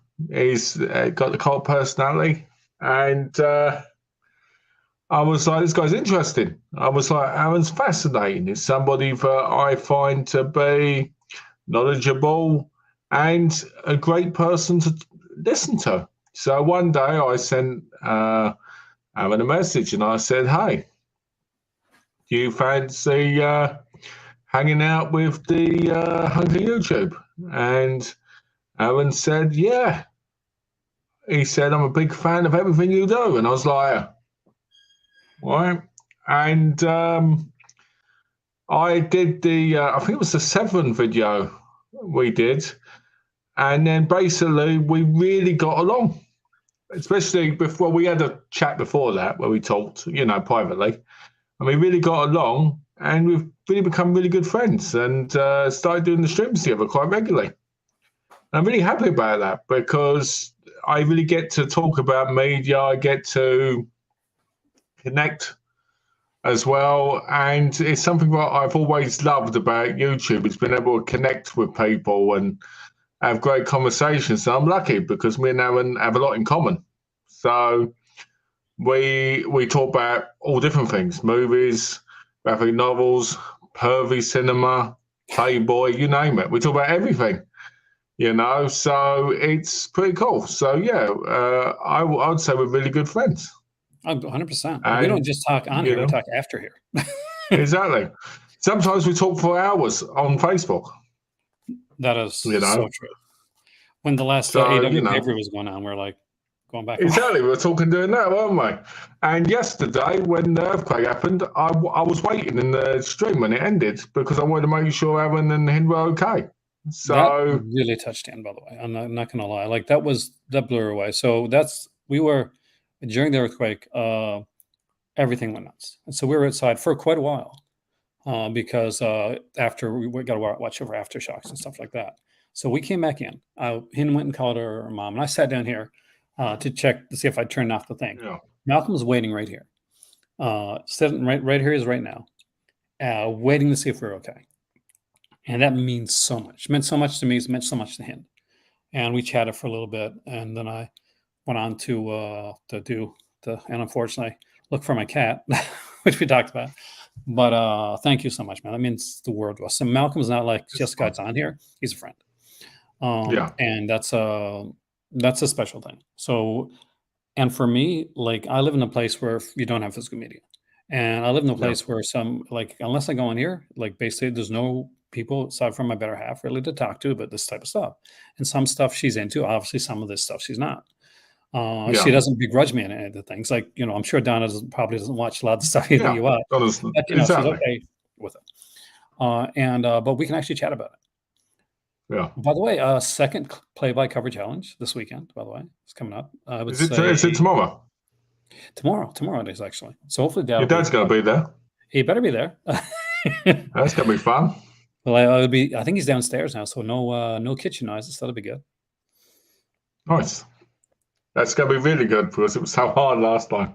Yeah, it was like they dig a little bit like. The hardest part is I could barely hear your dad. That was the hardest part for I could barely hear your dad. Yeah, and like it's like Dad is hey there, Dad. What time? Well, we'll figure it out. We need to make sure what time you're going to be. There he is. There he is. So let Dina know ahead of time that we're doing this. And I've got the covers, by the way, guys. I got some nice covers. I showed you guys one. I'll show you one. I showed you a Nancy Drew cover. I'm going to be honest. Here. I thought I was the biggest perv out of me and Aaron, but once I met his dad, I was like, "Whoa!" Right? If you want to see that, you got to go on Patreon. I tell you, the guy's a crazy man when it comes to Playboy. I tell you, constantly, at one point, right? Did you not? Yeah. This is what happened, right? He went, "Oh," and we know what happened there, don't we, Glenn? We are going to be checking out. I'd say, we'll figure it between like when Nietzsche when you're available, Malcolm when Dad's available. I'm available pretty much unless something happens anytime. So between three of us, we got that. I already have, and see if I can show. Let's see if I can show like a tasteful. Let's get a tasteful. All right. A cover that I can show that you haven't seen that could possibly be part of this, because I want to show you a cover that you guys have already seen. Pick a month. What month's holiday? Let's say May. All right, let's go to May. See if I can find you a May cover. And it could be a pretty. That's the month I met my wife. Oh, okay. There you go. So I don't think this was shown. But May 10th. Let's do.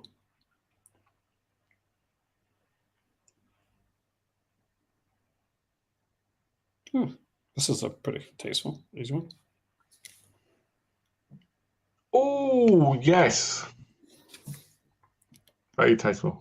Takes a bit of time to set up down there, so give me enough time. But we have stuff like I even have stuff, by the way, guys, going back 1956. That's the best cover I've ever seen from Playboy. Super sexy, I tell you. Nothing sexier than a briefcase. Nothing sexier than a briefcase or Donald Trump on the cover of Playboy. Which, if you saw the first episode, or it was me and Glenn realised the Playboy bunny silhouette. Yeah, every anniversary issue is literally just a different version of the Playboy. It's always January, and it's a different version of the Playboy bunny, like the head, like the logo.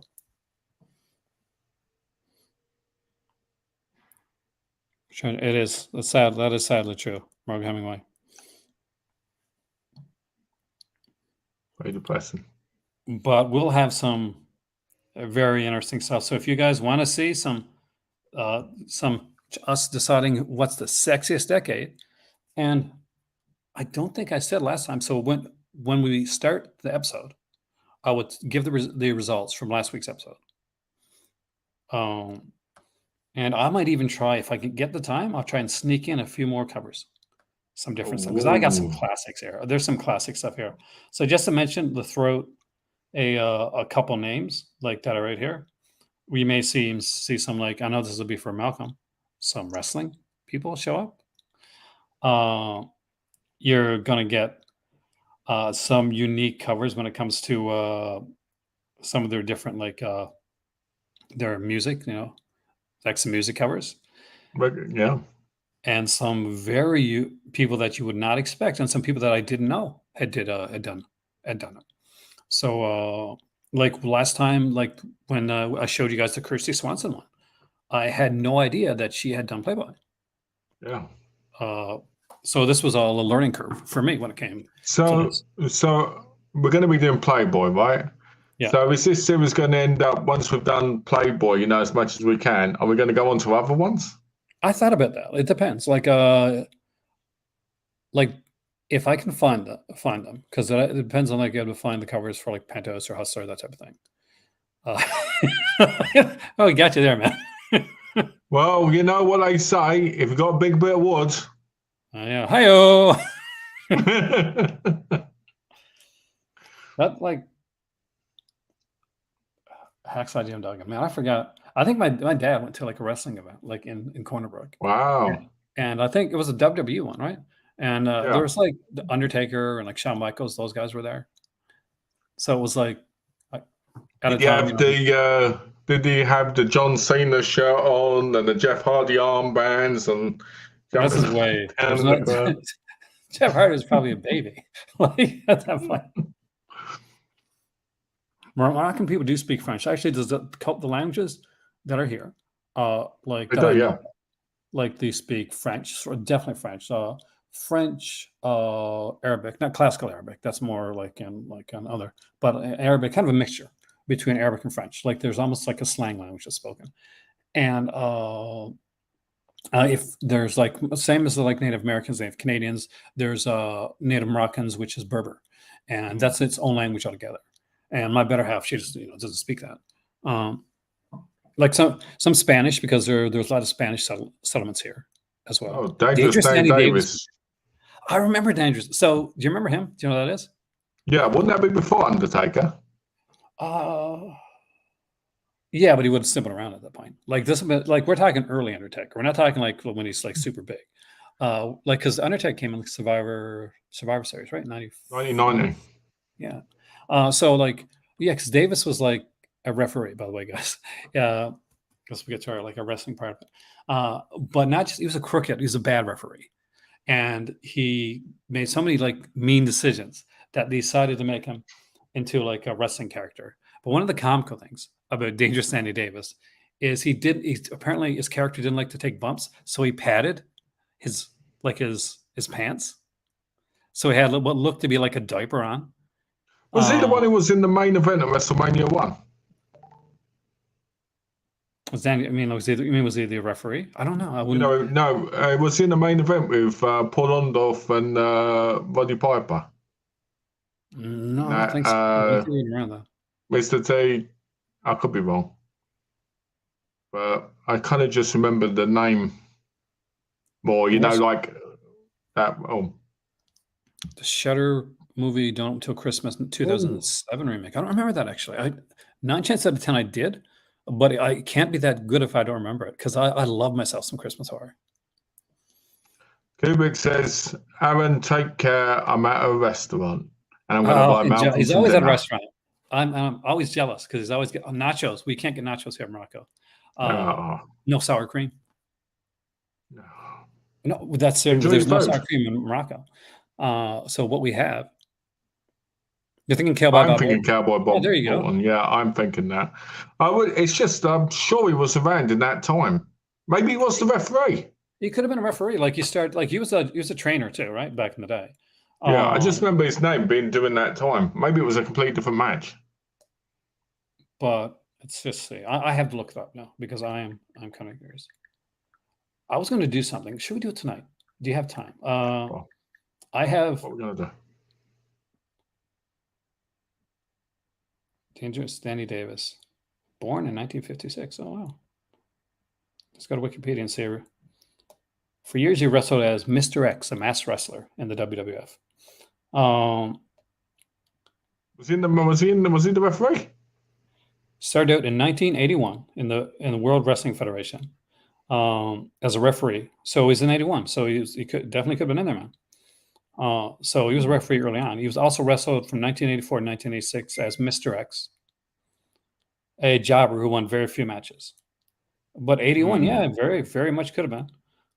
Davis himself in a steel cage match with Hulk Hogan and Paul Orndorff. Sound familiar? Yeah. Because you just mentioned those two people. Yeah. I thought so. Didn't get some great jerk chicken. There was actually some really great jerk chicken here, actually. But I was going to get some of my wrestling stuff. My wrestling. Hey, go on then, grab it. Grab the wrestling. Because I want to get your thoughts on my wrestling DVD collection. Let's do. You know what we need to do, didn't you? We need to do the Mega Powers handshake. So. I'll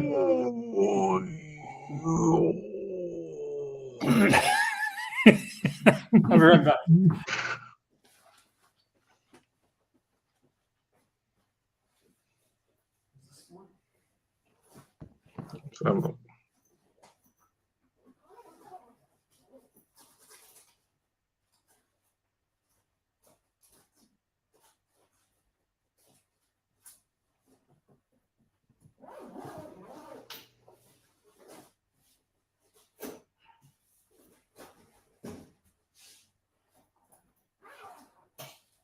So people know, once we get done with the Playboy magazines, we're going to rate every single magazine, right?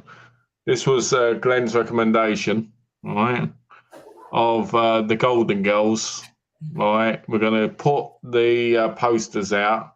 We're going to put every year, what one was the hottest? While the theme tune plays in the background. Who was the guy with the large neck from Morocco? He was there too.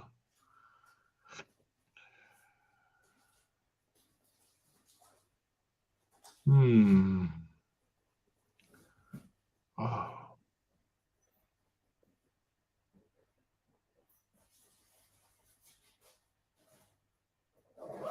Sounds good to Glenn. Nice. We've got it all planned out. About into this.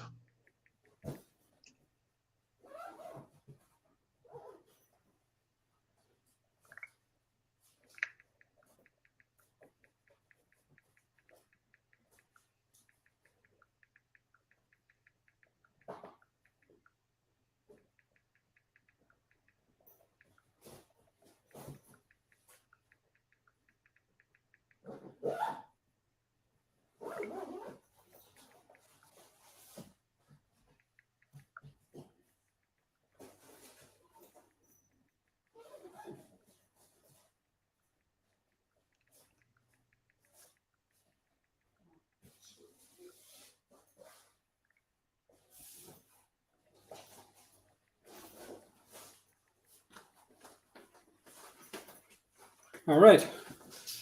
This is just in case people while I was texting, one of my friends, as I mentioned before, his cat was doing better, but isn't doing too well now, and he's been really struggling with it today.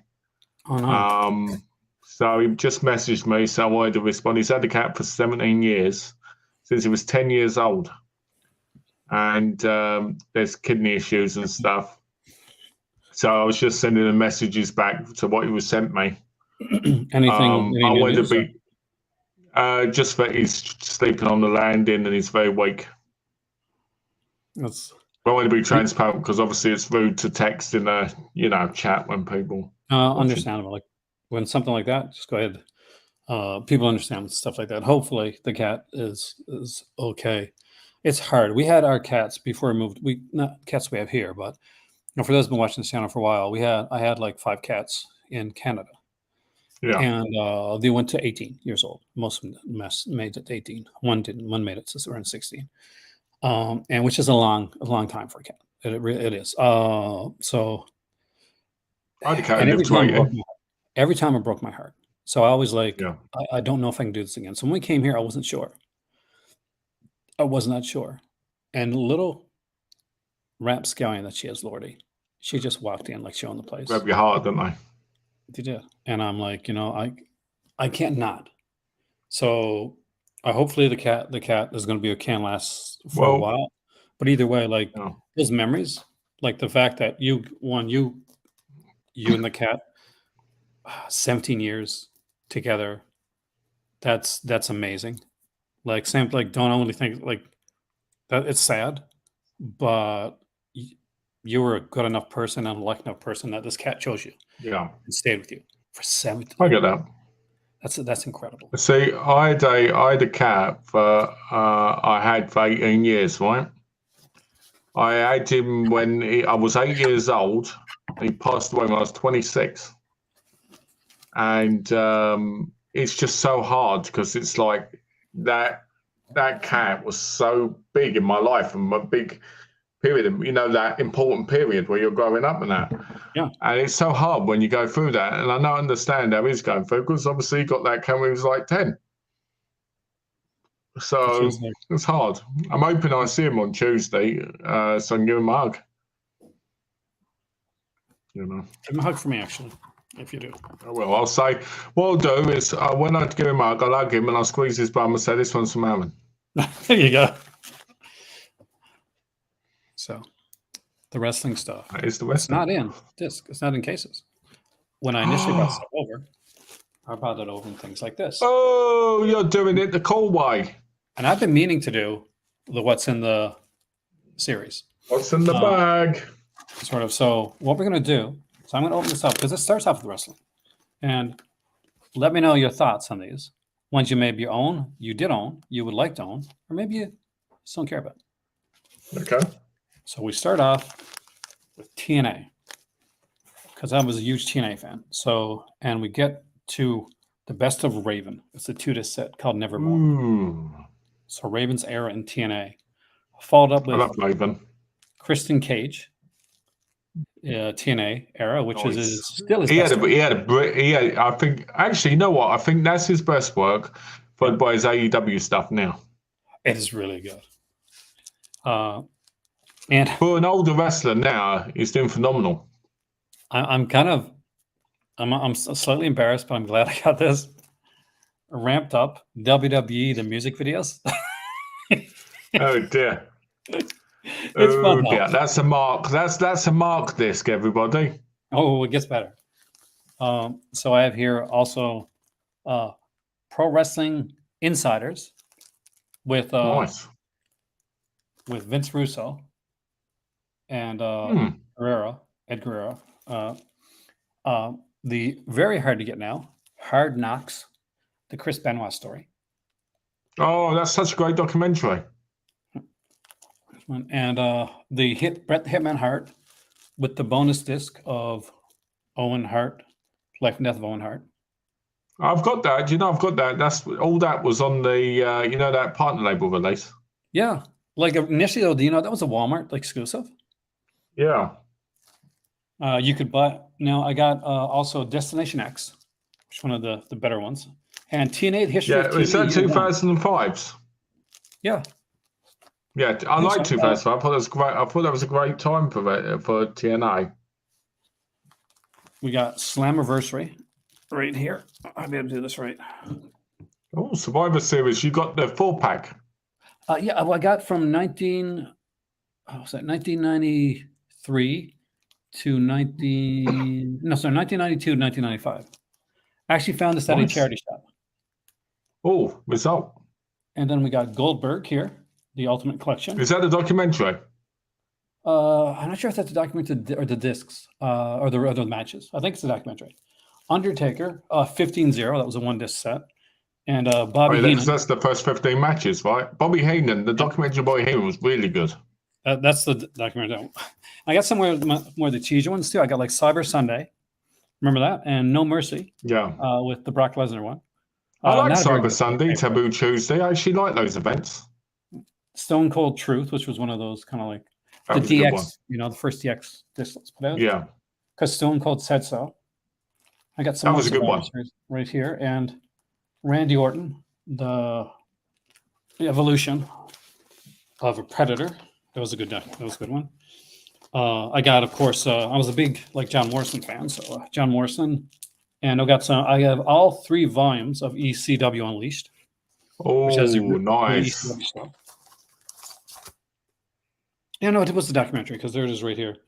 I got the story of Edge and the Hall of Fame, along with the 2001, along with the WrestleMania from that year. So you got stuff here like, I'll mention a couple of matches here. Tell me if any of these stand out to you. See if you even remember them.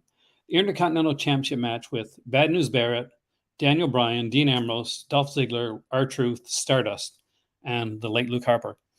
And Randy Orton versus Seth Rollins, Sting versus Triple H, the less said about that, the better. And Maria interviews Daniel Bryan's, Skylar Gray and Kid Ink with Travis Barker, musical performance. AJ Lee and Paige versus the Bella Twins. Rusev versus John Cena. That was a good match. The Rock and Ronda Rousey interrupt the Authority. That was good. I got a. Which WrestleMania is this? 2016? 2015. Yeah, 2015. John Cena prepares for Rusev. I got the Ultimate Warrior one. Not the sadly not the first one. The 3. Oh, not the I used to have Self-Destruction. No, I used to have that one. That was a they say it's a hit piece, but I think wasn't too far off the mark, honestly. No. One thing that I'm glad I got, because it's like one of the better eras, is NXT Greatest Matches, the whole kind of the black and gold era. That was the NXT one was really good. I actually like the NXT matches. Didn't they do 3 volumes? Yeah, I think I got them all actually for these. I thought I had them all. I got the Jeff Hardy one, SmackDown 10th anniversary, the Roz War set from 1993, 1997, the Attitude Era stuff. I do have the Attitude Era stuff, WrestleMania 24. What about the WCW ones? I don't have much. I do have a WCW, but I can't. It's not here. You know what else I got? Let's just say. So you know what else I have in this one here? That's not wrestling. Wow. Random stuff we got here. The one and only genuine original family band, a Disney film. Darby O'Gill and the Little People. That's one of my dad's favorites. Scooby-Doo and Samurai Sword had a extra one of the Asterix and Cleopatra. You didn't have any. You didn't mention any of the DVDs. Any of the what? That's because I don't think I got any of the DVDs. If I do, I don't have them here. I actually got Ronda Rousey's UFC disc here too. I was a massive Ronda Rousey fan. Nice. But that's some of my wrestling. You have many of those folders. I have. That's one of the slightly more empty ones. But yeah, I got around 6 of them here that are here right now. When I moved here, I'd like. I think it was like 7 of them in the boxes. Like in different boxes. Yeah. And there's a lot of them still aren't cased. Oh, same with me. Like that's the thing here. There's 6 of them here. When I got here, there was like everything that I got, absolutely everything was in this. So I had Where did you get the cases from? I brought cases with me. So that's the thing. So I had boxes by boxes of empty cases. The cases had nothing on them, by the way. So so just to give you guys an idea, right now, I'll show you something right here. I would have the discs, and there'd be there's a red disc. I know it's probably Mondo or Slasher or the Slasher Classic. Why did you take them out? If you were going to just ship them anyway. Well, because it is Morocco, and so we had to be sure about like certain things. So him was a little bit nervous about certain ones, and we just got. I think we overthought it.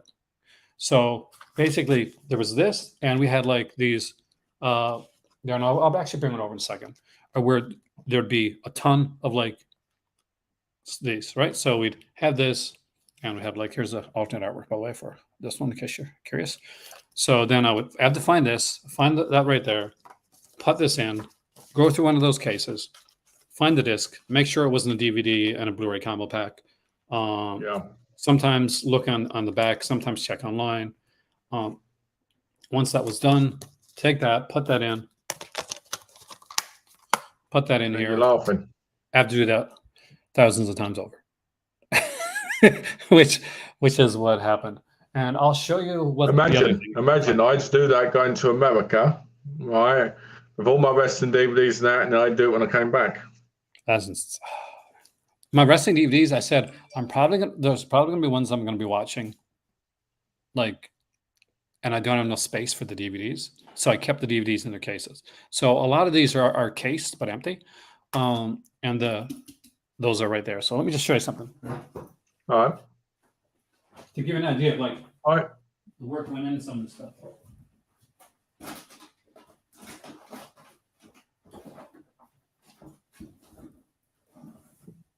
What says this?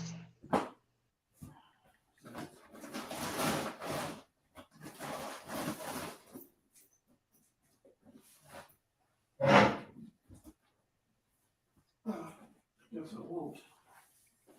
Everything's lost today.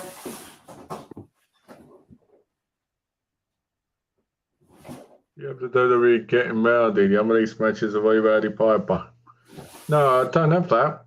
I think I've seen it in the shops or on, like in places, but I've never owned it. I did own the, was it the Mid-South Blu-ray? Where it had all the WWE wrestlers on it. Which one? It was like the best of. The Mid-South Blu-ray. I think I had that one too, actually. That was quite a good one. That was a good one. I like when the WWE goes outside of their own stuff, even though they rewrite history. Like, did you have Monday Night, the Monday Night Wars? Yeah. Like how hard WWE goes to like, WCW almost took us down. We were the little guy. I can't believe the underhanded tactics that they all use. Here we were just trying to fight to survive, like doing our thing where they were just coming on, showing our results and all this type of stuff. I'm like, bitch, you literally made your company off of all the other small territory companies. So what the hell are you talking about? You're getting some of your own medicine for the first time. What are you talking about, man? I'll be honest. I always preferred the NWA.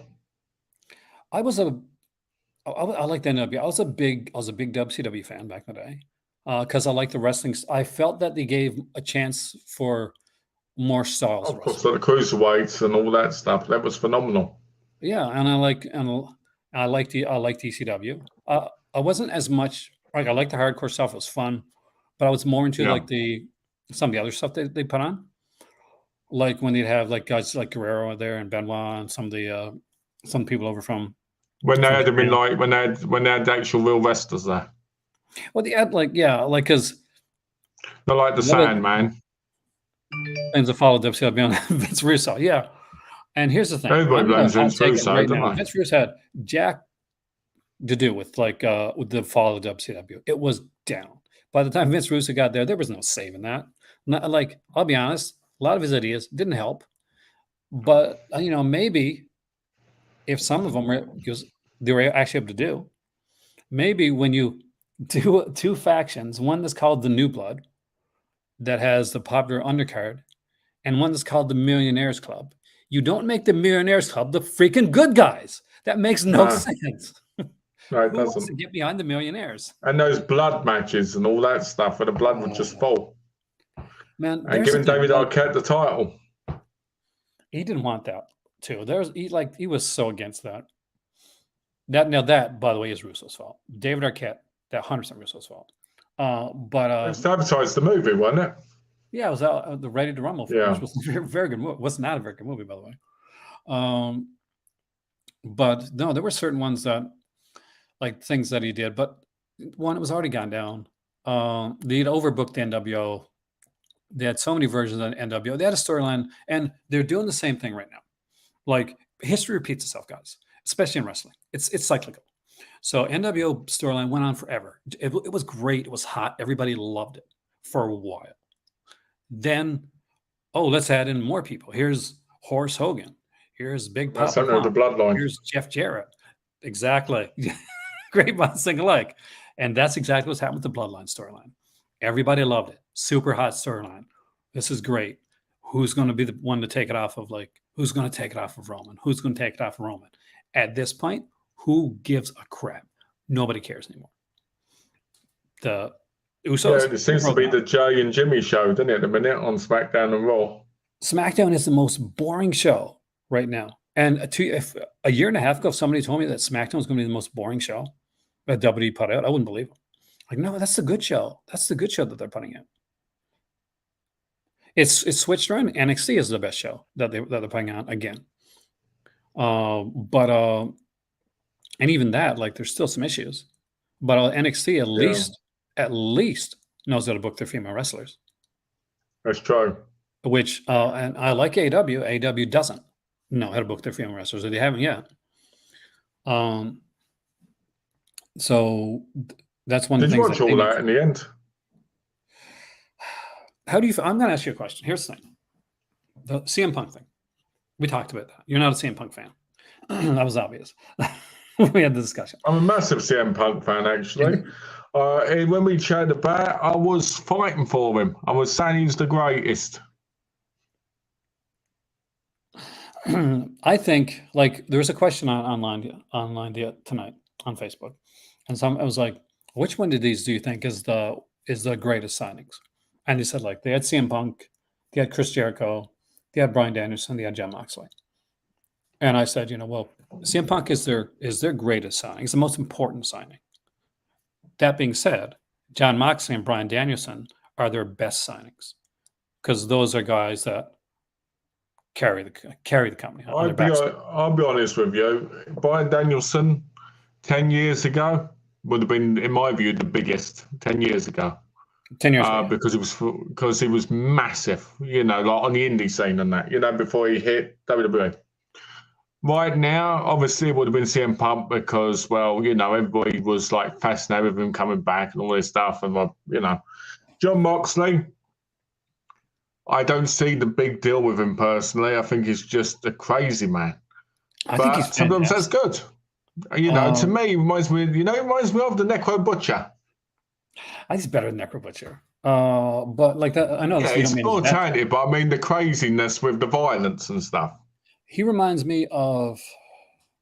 He reminds me a bit of, and I know that Foley said the same too. He reminded him a bit of Foley, back in the day. But here's the thing. But Foley's better looking. When CM Punk, when Jon Moxley wants to he can wrestle. Like, he can really, really wrestle. That's the thing. He just likes that hardcore style, doesn't he? He just loves it. Kind of gets into it. But I think eventually he's just going to have. You need to watch his CZW tournament of death matches. I do. Actually, I'm seeing those. But here's the thing. The reason I said that the way I did is because I don't think there's going to be many bigger moments in the last few years of wrestling than when CM Punk came out on AEW for the very first time.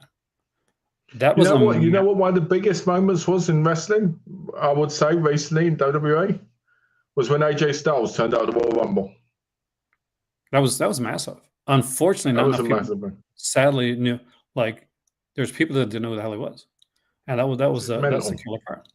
But that's the thing. So I was talking about it today, and so because me and my better half, we're looking at the SRS thing, Sean Ross Saps, Fightful Select. Yeah. As he says, it's the best $5 in business, right? That's his kind of catchphrase. Yeah. But they said, so there's a WWE wrestler, ex-WWE wrestler, not even WWE, ex-big wrestler that's looking at coming into AEW. So 3 names are being floated around right now. The names are Edge, Will Ospreay, and Camille. So I said, all 3 of those people are great signings. But here's the thing. And this is the thing that I think a lot of people that watch wrestling, like us, for instance, that watch some, as opposed to a lot of people just turned on when it's on and they'll keep it on if there's a name they know, right? Yeah. Out of those three people, Will Ospreay's amazing, right? Incredible wrestler. Yeah. Camille's really could add a lot. I could literally book a Camille Jade Cargill like food in my head right now. But the one that's going to matter is Edge, and that's because at the end of the day, if you put in Will Ospreay, great, wonderful wrestling. But you know what? The people that want to watch for Will Ospreay are already watching.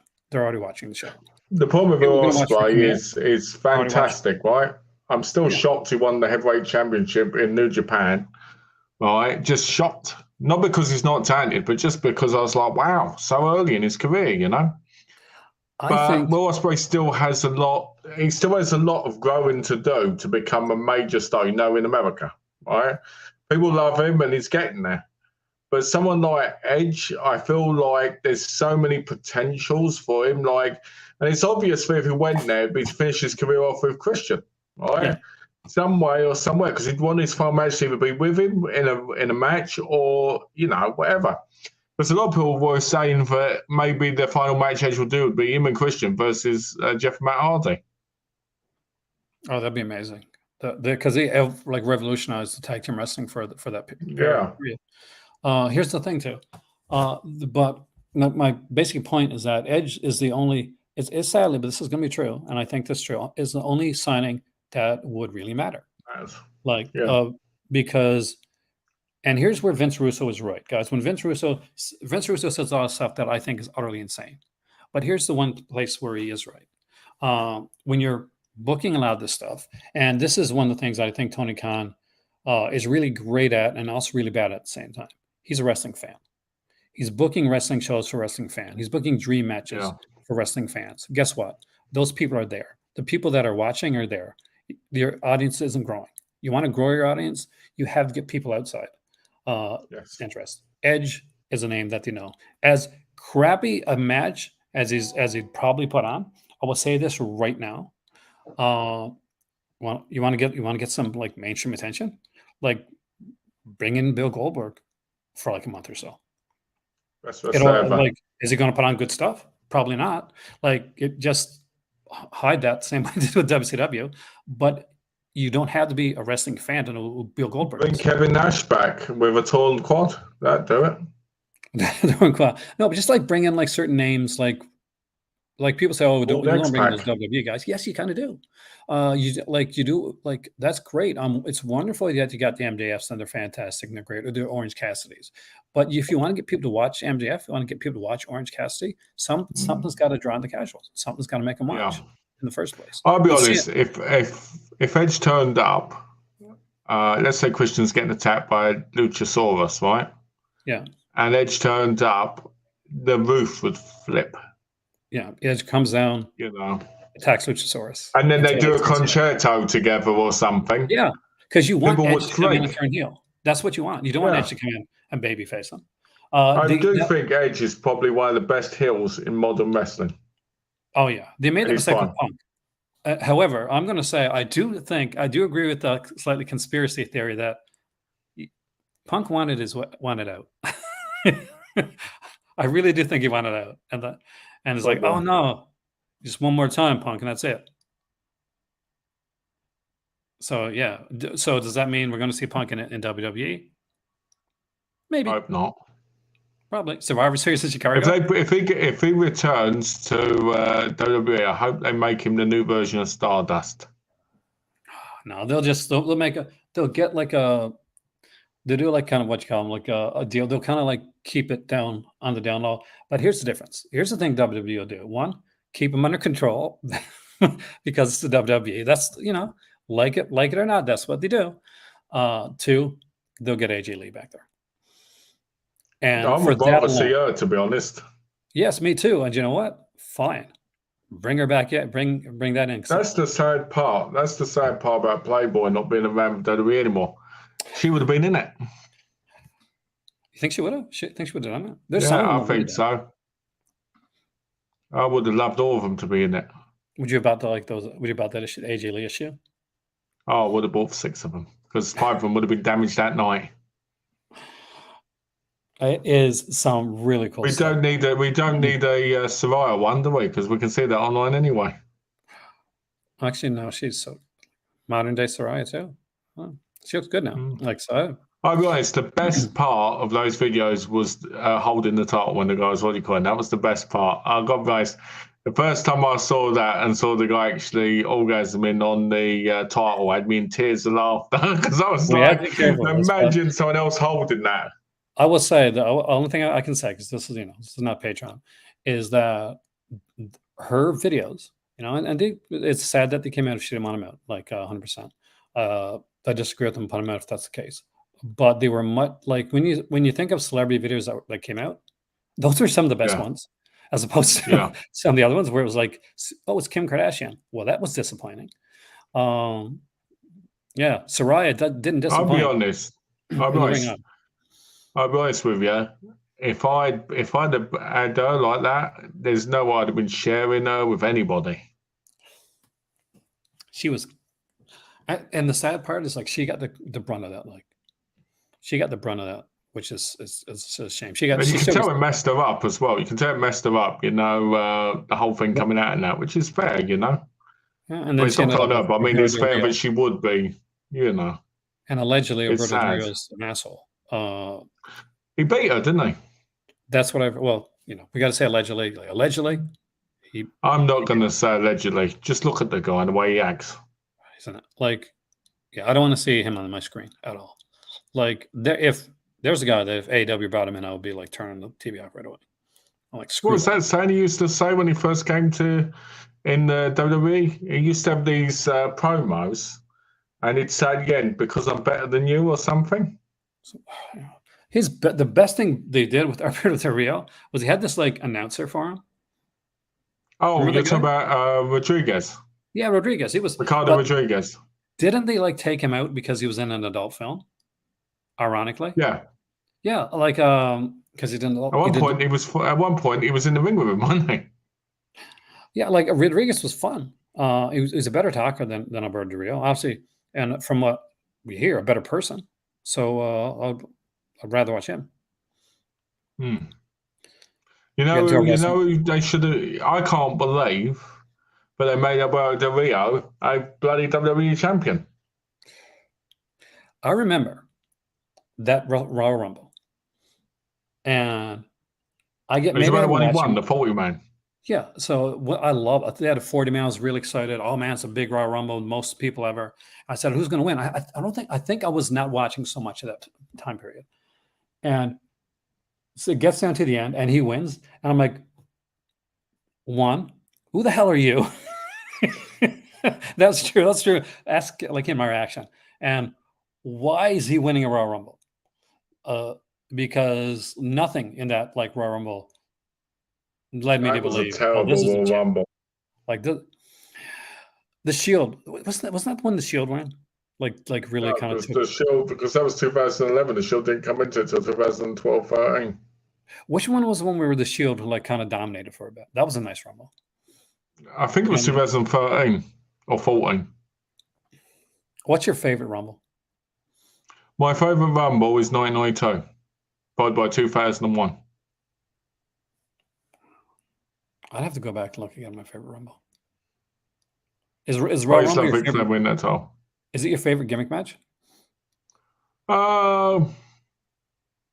know what? The Survivor Series one used to be. The original Survivor Series elimination. I used to love that. 5 and 5. Yeah, I used to love that. I used to think that was great because I used to enjoy watching the eliminations. Donna, she loves the Royal Rumble. She freaks out when she's watching it and loves it. So I probably have a little bit more of a bias against it now, like excitement. Favorite match of all time? The War Games match. The original ones. Oh, I love the War Games. I don't think that they've done a good job of them in WWE, to be honest with you. The WWE ones are terrible. Hey, Alex. They're not like awful, but... Thank you so much, man. I really appreciate that. Hi, Alex. Good to see you. Hope you're doing well.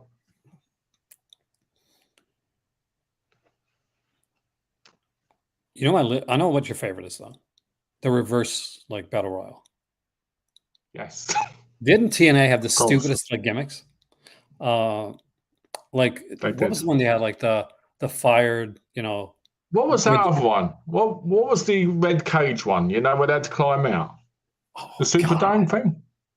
That was oh god, Mick Foley's one of those, for crying out loud. That was horrible. Do you remember what it was called? I don't remember what it was called. TNA gimmick matches. Let me just check something here. I am curious.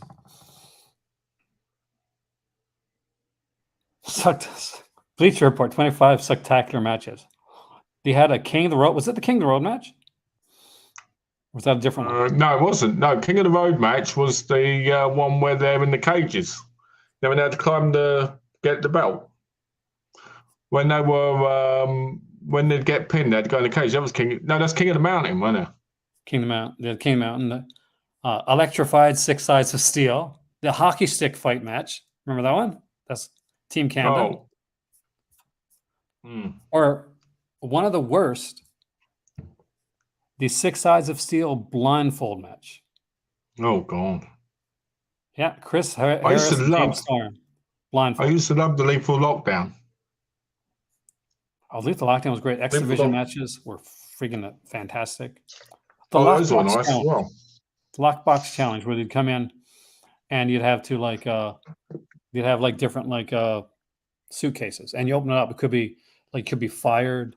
You could have to do something. Oh, I remember that. Yeah, Feast or Fired. Feast or Fired. Like those were insane. Has it told you what the other match was? Haven't found it yet, man. I know one was a Sacrifice 2008. I used to love the Monsters Ball. Those were good. Reverse Battle Royal was one of the ones that I thought was ridiculous. Ultimate X was their best. That is the best thing they created. Remember the Ultimate X? I remember that. Ultimate X was great. Because Ultimate X, they brought in the X Division. Like, X Division was the best thing that they ever did. And they quickly, oddly, got rid of it. As when, pretty much got rid of it once Hulk Hogan came in. Because he didn't like that. Terrordome. The Terrordome? Is that what it is? It was the Terrordome. Yeah, it was Terrordome. Yeah, it was the Terrordome. That was... That's as much good like his Impact had. They had so much better. Flying Elvises. Remember Flying Elvises? First episode of TNA. It was 99 cents, by the way. It was a pay-per-view. Didn't have a TV show at the time. Whoa. And it was like you got to see AJ Styles and guys like that. But some people were put in a group called the Flying Elvises. And there'd be women in like kind of cages, and they'd be like doing go-go dancing by the ring entrance. I kid you not. Have you not seen these early shows? I've seen some of them, but yeah. Yeah, that's like, it was one of the big things. He did a whole bunch of like, hey, there's a sexy girls go-go dancing. I'm like, I at the time, and I was, the Aaron at that point was like, I absolutely love all this. This is incredible. This is amazing. This is amazing television. What about, what do you call it? Was it the Wild Deuces or whatever in WWE, where they had like the 50s kind of Grease style tag team? I think they could have been better. I don't think they were booked well. Not my favorites, but I think they could have done better with them than they did. Like it wasn't at like, it wasn't like Ding and Dong, right? Like in WCW, the Hunchbacks. Yeah, guys, there was a guy. So apparently, there was a guy that thought, hey, why don't we have a tag team that are Hunchbacks? It'll be really interesting because you can't pin them to the mat because they're Hunchbacks. That existed. That existed as a WCW thing. Also, what existed? What else existed? Two dudes with attitudes. One of them, by the way, I kid you not, they had what's his name? Shane from ECW, right?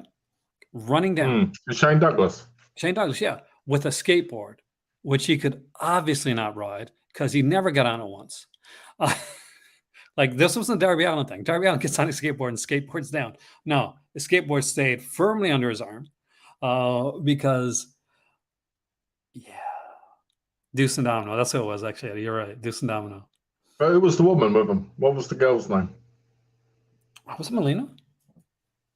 It wasn't Melina, because that was Eminem. Oh, yeah, you're right. The Joy Mercury and John Morrison. Yeah. Actually, I'm very curious now.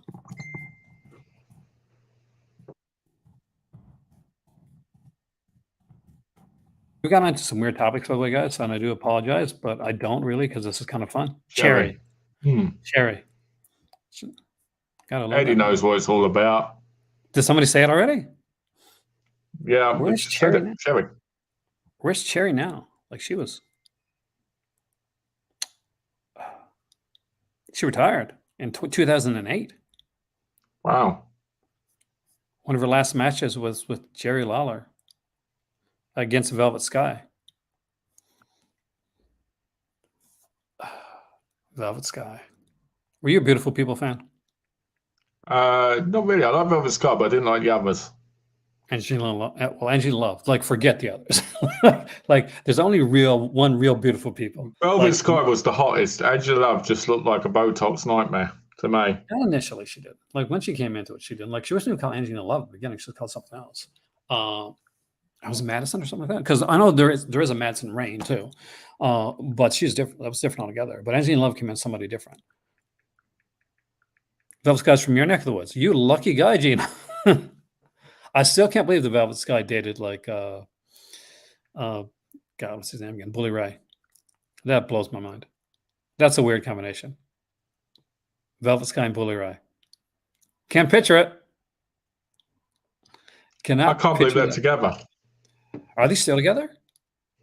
Yeah, I know they were, but I don't know if they still. I can't believe she was riding. I can't believe she was riding his pogo stick. And by that, we mean actual. She had a pogo stick. So, that's totally good. Velvet Sky in the mid 2000s, I would have given a go to. I'd let it go. Here's my pogo stick. Gino's like, you know what? I've got a feeling that Gino personally knows Velvet Sky, and they go dancing. Velvet Sky. Angelina Love, who you don't like, is from my neck of the woods. Actually, she's Canadian. And Madison Rain, right, is from God knows where. Probably Canada, actually. I wouldn't be surprised. A lot of them are. Always Canadian, those women. You know what I think the hottest diva was in TNA? Who? Gail Kim. Oh. She is Canadian, though. She's from Ontario. She was so wasted. She was so wasted in her first run in WWE. I thought you were going to say TNA. So, like, she was massively used to TNA. She was wasted in her first run. And the second one. Mickie James was phenomenal in her first run in WWE, and then they just spoiled her every time they brought her back. They messed her up. She's such a good wrestler too. Like, such a damn good wrestler. I'm going to play a game now. Perfect threesome. Right? Gail Kim and Mickie James. Right? And if we're going to get one in another position, Tori Wilson. I've got to be honest, I've been seeing a lot of Stacy Keibler pictures lately, and I've been getting a little bit, antsy. Stacy Keibler, she was hot. She was. She had great legs. She still looks great. I'm on her Facebook. Oh, she definitely is. She's still, like, she was incredible with that stuff. She didn't want to be there, I don't think, though. She was, what's her name? Mrs. Hancock, right? Miss Hancock. Yeah. When she, because she, I can't believe she dated David Flair. But she went on to date, what's his name? George Clooney, too. Test.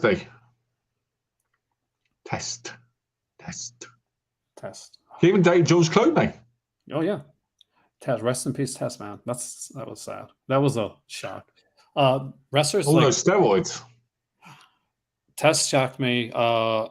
Rick Rude shocked the hell out of me. I remember. That was terrible death. That was. Now, that was a real man. Shocked the hell out of me. Like, Rick Rude shocked the hell out of me. Rick Rude was really good. Rick Rude was one of those guys that when he was in the ring, you knew this was a man. Do you know what I mean? You knew it was like, when I say man, I mean, you knew he was that type of guy that would fight.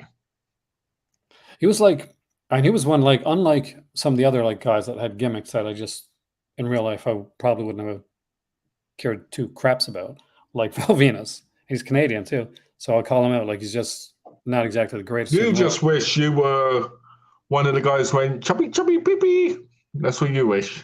Then maybe the kind of Imagine if you went back in time, and when the lights went out, there's you holding the lantern, and you're going like it, right? And then Belvenus has this big beard, right? And everybody disappears. How epic would that be? I would be the type that one. Look at the size of me. I get my ass kicked like crazy. But I could be a mouthpiece, that's for sure.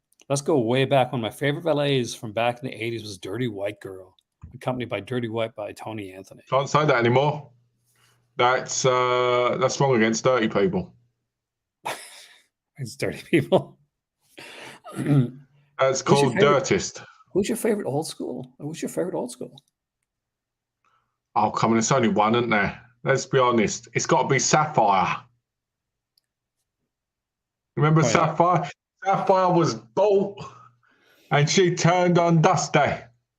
And she's in the ring going, ooh, yeah, ooh, yeah, ooh. Did she want to be in that?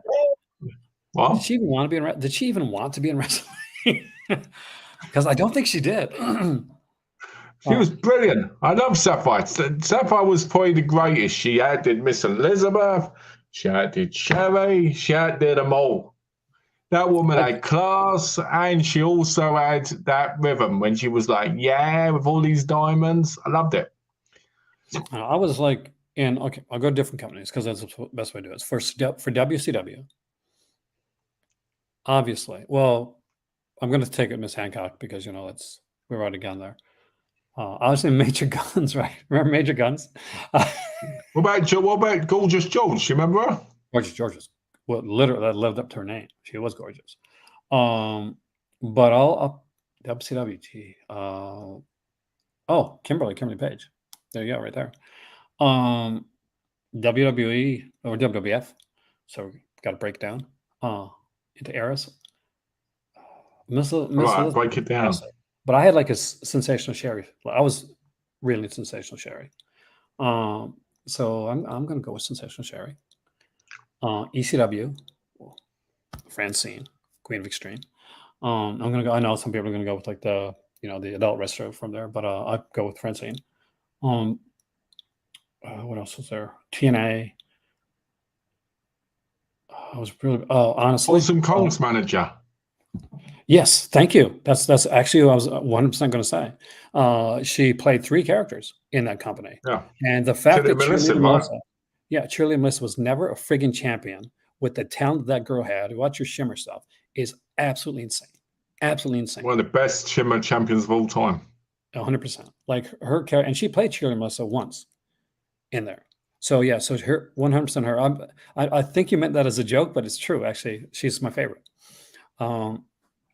So that's TNA. AEW, Jade Cargill. I got a Jade Cargill thing. I just like. So yeah, there's some. Is she a manager? No. We're off of manager territory at this point. Like I'm just picking like if WWE, it's AJ Lee, right? But I just went through different eras because Major Guns wrestled too. So my favorite, like just female, it could be a wrestler, or manager, whatever. My favorite manager from Ring of Honor at the beginning has to be what's her name?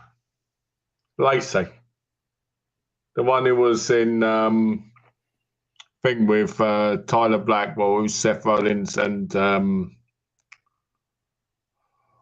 Jimmy Jacobs. Okay. What's her name? Lacey. Stacey something. Backstage AW now, right? He's backstage, or he was backstage. Age of the Fall, they were called. Age of the Fall. Also, got to bring up, no matter how controversial she is now, Sunny. Yes. Lindsay Godfrey. It's a double. I feel so bad for her, to be honest. I do too. There you go. Yeah, and then it was just Lacey. Oh, she's 40 now. Bloody hell. You have to feel bad for Sonny, because Sonny had it all, didn't she, at one point? The wrestling superstar that never wanted to be a wrestling superstar had zero was a fan of wrestling, zero interest in being in wrestling. Ego got a hold of her, then drugs, then a whole bunch of other stuff, some mental issues. It looked like that is a sad, sad story, unfortunately. And I'm sure we're gonna get like a movie about it one of these days, because it writes itself. But it's the fact of getting when you watch that boy's documentary about China, it's so disturbing. Some of those like dark side of the ring. Some are you're watching Bash at the Beach. It's really fun. One like so fun. Hulk Hogan totally screwed over WCW, and then there's other ones where you're like, I gotta watch. What's sad is that was actually the people who were making the documentary originally, and they're all banging her and getting her on drugs and stuff. Like, what the hell? Yeah, the woman was obviously broken and had issues. Well, wasn't like one of the people she dated like wasn't he a cop? One of her ex that knew her through. Like her wasn't that like she did like an adult video, and I'm pretty sure it was. She did 4. Yeah, but like the one, like the big one, the one that was. Because ones were done through the ones that were done through the website, right? But there's one. Are you talking about Queen of the Ring? The one where she had what's his name? Like he was a cop anyway. She was dating a guy that was a cop, and I think he may have been like somebody that she'd met maybe through prison or through like something like that. It's just really shady. The guy seemed really, really shady. It's such a shame, like to think about that. The saddest part is when I interviewed the people after, so well, this stuff happens. We were high, and I'm like, seriously. But there were ones that like did okay afterwards. Sable, for instance, she went in and she married Brock Lesnar, and she's perfectly good. I can't believe they're together still. Hey, Rafe, welcome. Hello. I can actually, because she, as she's somebody that like it got definitely got to her head a bit, but after a while, like I think Lesnar being like Lesnar, it grounded her a bit. Because he's a farm boy, really, isn't he? Oh, he really is. Like the people say that. Oh, no, it's not a gimmick. Because he trained on the farm when he was a kid and everything. That's why he's so strong. Yeah, like he is. Like when people see like the Okay, give it talk about wrestling. No wrestling. Yeah, I don't want to get into the 70s show thing. When you think about it, Brock Lesnar is the closest thing to Superman when you think about strength and everything. Well, strength-wise, yeah. Like not in like look. Superman would not be that big. Superman. No, I don't mean looks. I mean strength. Yeah, like he is. Like the strength that he has is incredible, and people can always like, oh, well, he comes. It kind of comes and goes type of thing. But yes, because he can, because he's that good. That's the thing. At the end of the day, he is that good. Unlike that Superman punch Roman Reigns does, which is weak as hell by the looking. That's a horrible. It never hits anyone now. Isn't it weird that Orange Cassidy, would like him or hate him, got a much more powerful looking punch than friggin' Roman Reigns? I know, whether is 3 times. I do love how he does the whole hands in the pockets thing. That's brilliant. That's such a great gimmick for most people haven't used. Well, that's the freaky thing about it is the guy's wrestling during this. He's like got his hands. He's like doing moves that you should not be able to do, and you're taking a hell of a risk to doing that stuff. Well, the fact we can jump off the ropes, right? Even thing is mental. And that coffin drop that Darby Allin did on that casket really hurt him. Oh, Joe Hill comics, yes.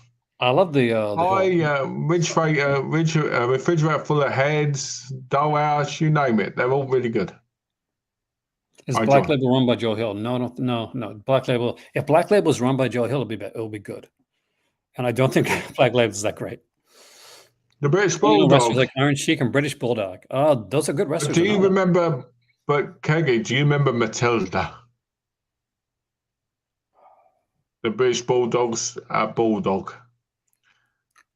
You know what I used to love? I used to love at the start when Gorilla Monsoon would go, look, he's got Matilda with him. And I'd be like, Matilda. And then he'd go, look, that dog's going rabid on the thing. It'd just be him holding Matilda going. I love that.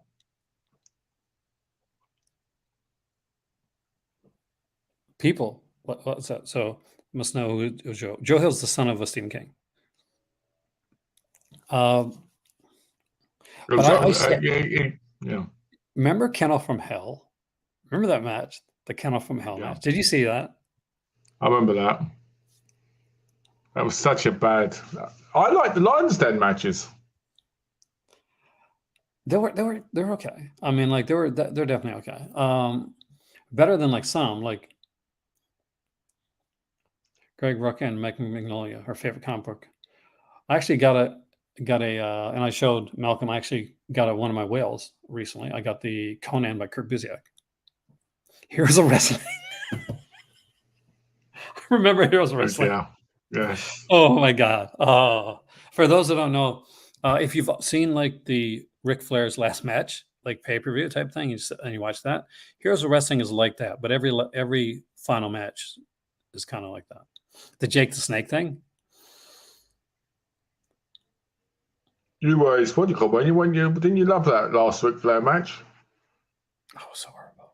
Did you watch it? It was I felt bad. He passed out in the ring and fell asleep multiple times. I literally felt bad watching the match. I felt so bad watching it. I saw you in the audience. Giant Haystacks. Is that Haystacks go home? Giant Haystacks was a famous British wrestler in British wrestling with Big Daddy. Kino released Jason lyrics. That's I like you, Keggy. I like that you remember Giant Haystacks. My pop used to have a lot of the old wrestling, like magazines from back in the day, back in like the kind of the 60s, 70s era. And I found them like once. And they had a lot of those older wrestlers, the guys that before my time, right? Yeah. Like the Haystack Calhouns and the guys like that, with that I'd seen, but actually, in like old tapes. Dutch Mantel is the only one dared to discuss. Actually, a lot of people discuss Heroes of Wrestling. Actually, that is a well talked about thing on on YouTube because it's hilarious. You know of a site called WrestleCrap, Malcolm? Do you remember WrestleCrap? So yeah, I remember years ago. So yeah, Artie Reynolds used to have. I used to when I was working at might have been in St. John's. Like that's we're talking like years back, and I actually got the book WrestleCrap's Book of Lists, which is hilarious. Yeah. And it's Artie Reynolds, right? Artie Reynolds. Yeah, I believe so. They basically just say like a whole bunch of like just really bad wrestling. But my all-time favorite to tell people about and to talk about and to read about had to be the Black Scorpion. Do you remember the Black Scorpion? You're talking about Ric Flair's a while ago, right? When he came to the... Not initially. See, here's the thing. So, well, no, but I mean, he took the thing when he did the match thing. Yeah. So basically, Ric Flair left the WCW. He'd been kind of fired. They didn't need him anymore. Sting was going to be their new guy. So what they decided to do was they're going to bring in a wrestler, a masked wrestler, a wrestler called the Black Scorpion, because Sting is a Scorpion Death Drop. Now, back in the day, Sting had teamed up with the Ultimate Warrior. They had been a team together. Yeah. So WCW was trying to kind of like let people kind of wrongly think that, hey, the Black Scorpion, maybe that'll be the Ultimate Warrior. Who it was supposed to be was a wrestler by the name of El Perez, who had also wrestled with Sting.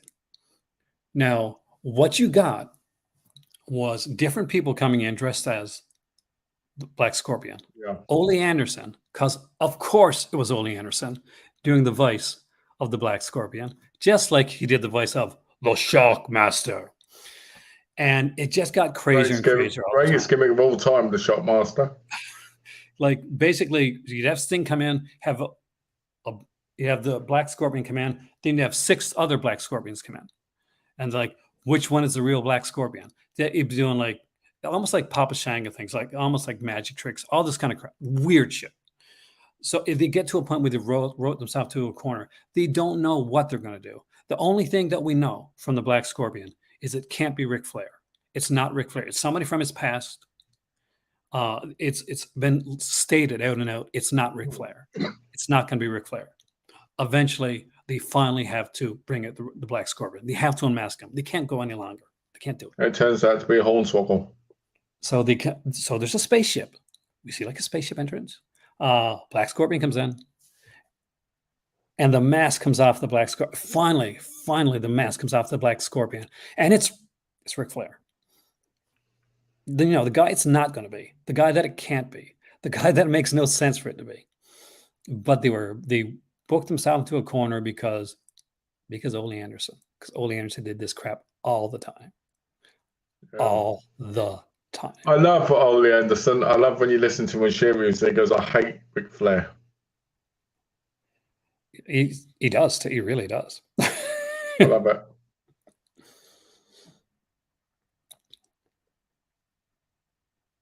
Used to went to a couple of ECW. We were in the Hammerstein Ballroom. That is so. I'm jealous, man. Very jealous. Those were amazing, like crowd shows. Amazing crowds for those shows. Just incredible. The atmosphere was phenomenal in them.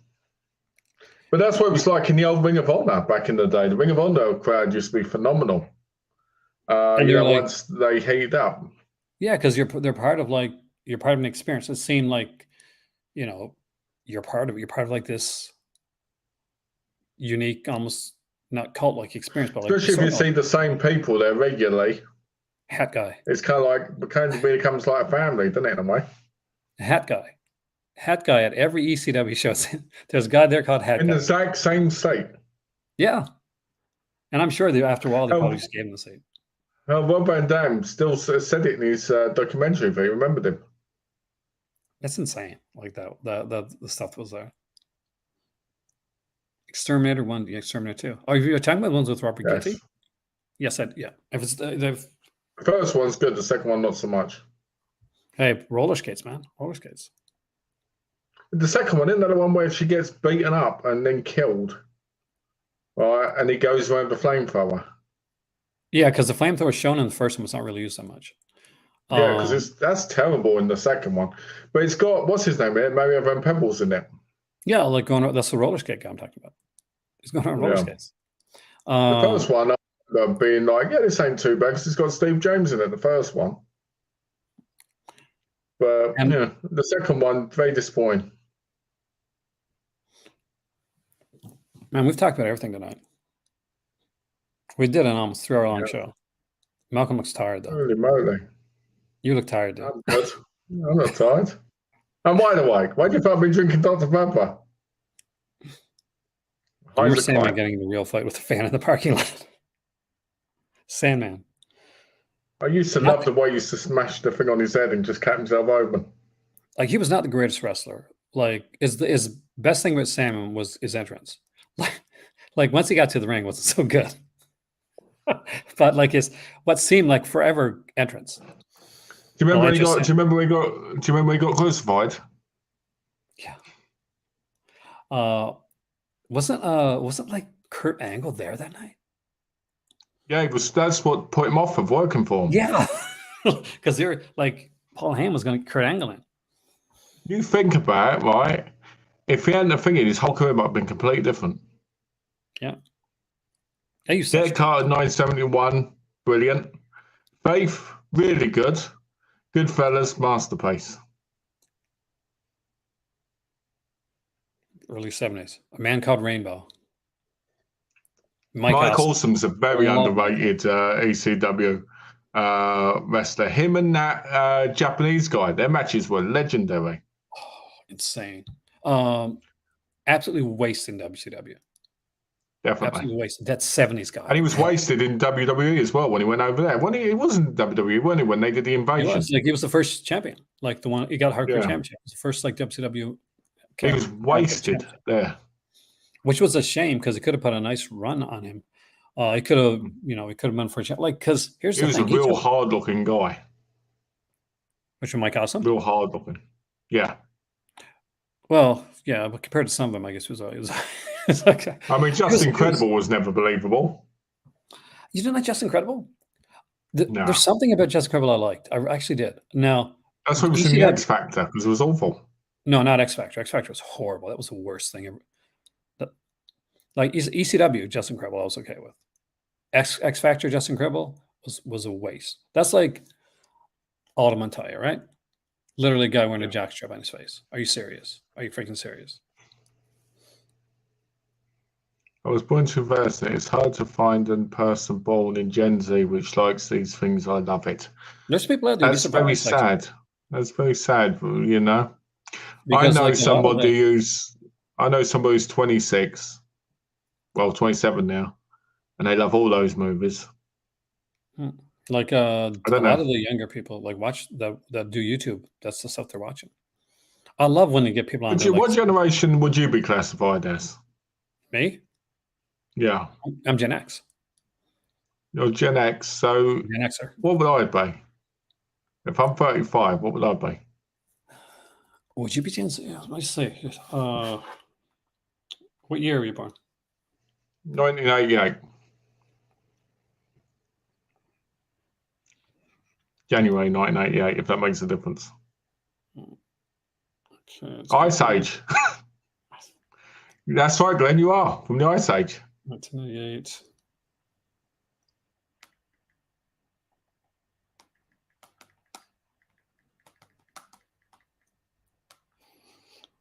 You're Gen Y or millennial? Oh, I'm not a millennial. Oh. So Dad's a boomer, I think. Yeah, from the Ice Age. Just his words, not mine. So wait a second. So yeah, no, I think you're. I don't want to. I can't say because I don't know if Dad would say like age or anything like that. But I know you're not a boomer. I know what your age is. I know what your generation is. I'll tell you later. We're born in Gen Z, which likes old school things. I was born Jenna says I was born in 1995. What am I?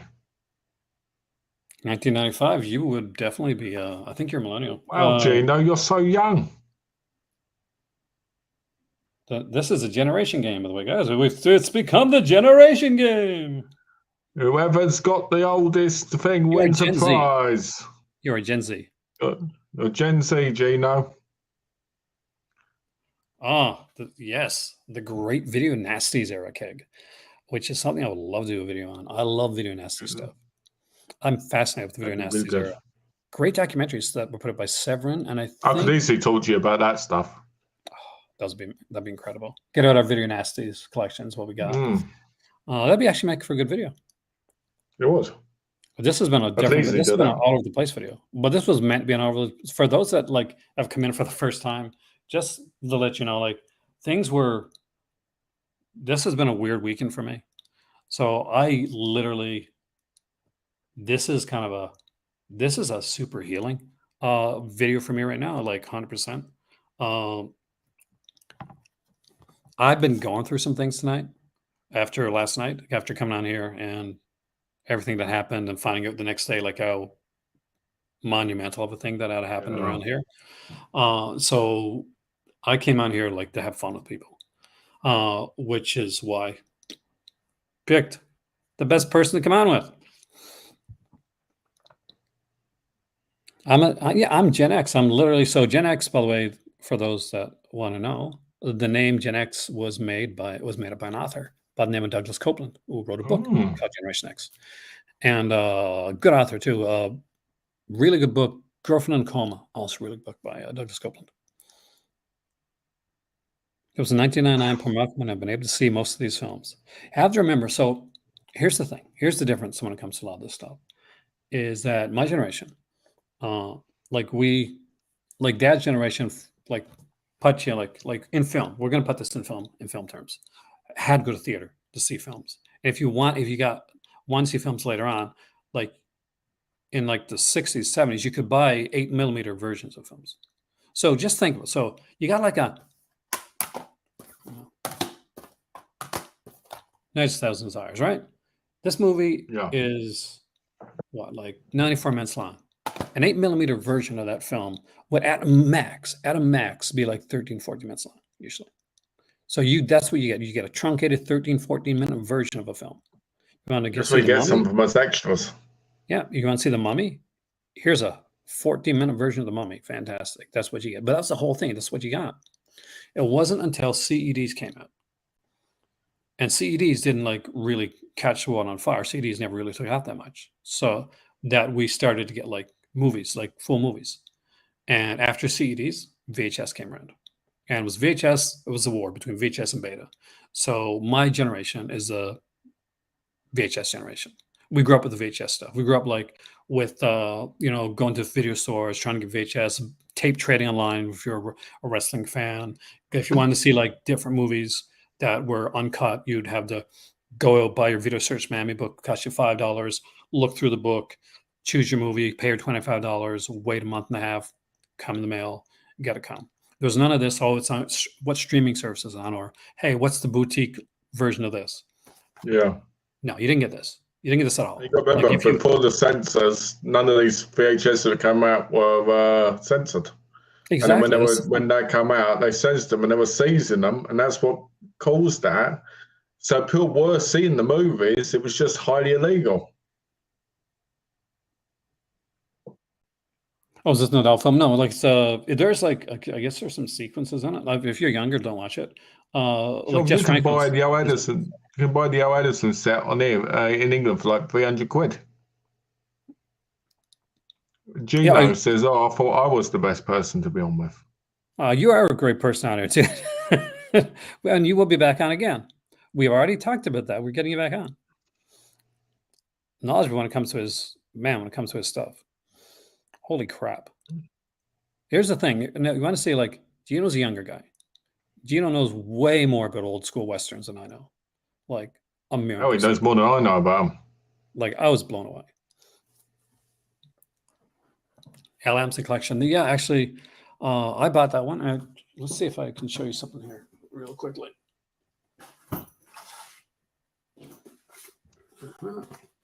That's not it.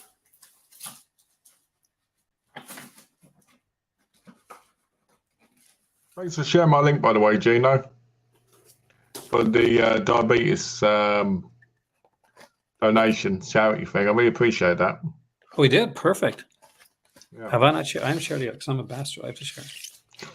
The Al Amson set. Is that the poster? There's one of them, yeah. There's two. So here is one. Oh, I like that. That's really nice and big. And it's not the only one because pretty sure I got it in here too. Let me just check.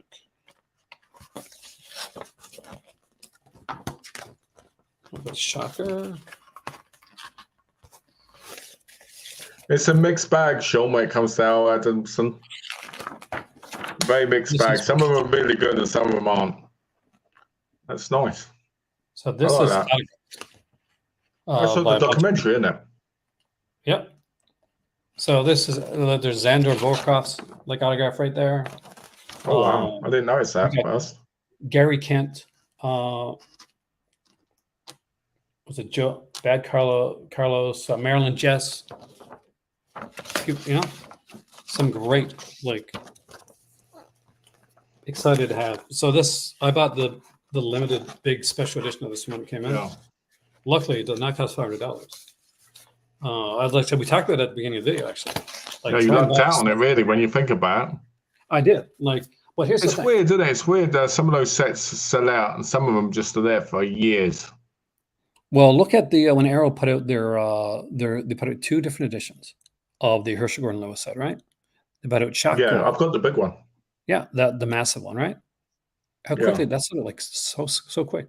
You lucked out on it. It's crazy because it's a great set, but at the same time, it doesn't feel like it's set out that quick. Like I bought the cereal box one, so the next up big one, not the one. That's one I've got. Big. Okay, so because there's one even bigger that has like a book with it and like a record. Oh, I got that one. That one's sort of like it's got really vinyl as well, isn't it? Yeah, so it's sort of like super quick. But I don't have that one. That's the one I got. The one that you got, the cereal box one, which is a great one. It's a great set. There's something you like, and it's something you really like. My dad, for instance, my dad's a massive fan of the Lord Gemser Manuel series. And his spouse was amazing, by the way, great person. Bought him the Manuel box set. Or for artistic reasons, of course. Not right, Glenn. To know who he is and to expect the films we watch. Actually, a lot of the Al Lamson films are a lot of fun. Me and my better half, if you're a member of my Patreon, which I think you are, Sean, we did a watch for Dracula versus Frankenstein. The Al Lamson one. We had a lot of fun doing that. It was kind of, I think that was our only commentary. It was like an early one, but we were watching. It's Al Adamson reminds me a lot of Doris Wishman, in the sense that they're fun, but it depends on how fun you feel they are personally. Oh, I can see that. I mean, like, I think there's the thing with Al Adamson though, is that he does enough different, I guess. It's better than Bill Rabine, that's for sure. Oh yeah, and I will say, I'm going to say this now. It's going to be controversial. Better than Andy Milligan. Even though I think Andy Milligan's a better writer, like when it comes to like not hard though, really. No, but Al Lamson, when it comes to filming, was often more fun. Like Andy Milligan is like, was it going to be a Hunchback in this movie? What about Steckler? Do you think it's better than Steckler? Steckler's the worst of the ones we've had so far. I'm a fan of some of his stuff though. Would I buy the box set? Yes, I would. I 100% would. I don't think that it's a bad box set. Is there some stuff in it that I probably wouldn't be as interested in? Of course. But is there stuff in it that's just insanely fun? Yes. That's a big yes, Sean. I've already pre-ordered mine. Haven't pre-ordered it. I want to get it though. I do want the Coffin Joe box set. My dad is not such a big fan because Dad said that. But what people have to know is that there's a lot of spiders in the Coffin Joe film. So if you're arachnophobe, you don't like spiders. I mean, my dad. So your dad's terrified of spiders. He doesn't like spiders. I don't either. But I'm still buying the box set because I do like Coffin Joe movies. I was walking earlier, right, into my hallway through there, and I kid you not, I went, "What's that?" I just had this feeling, and I looked, and there was this spider just coming right down next to me, like this big, right, and it stayed still, and I just went. I thought you were going to say it's out Spider-Man. Like Spider-Man was right there. I could tell. Hey. I've seen any films directed by Al Lamson's dad, Victor. The apple doesn't fall far from the tree. I don't think Al Lamson's a bad director. Like I think he did the best with what he had. I think that there's he's regional, wasn't he? Like look at some stuff on. Let me get the Al Lamson set because I got it there. We'll do a little dive there real quick.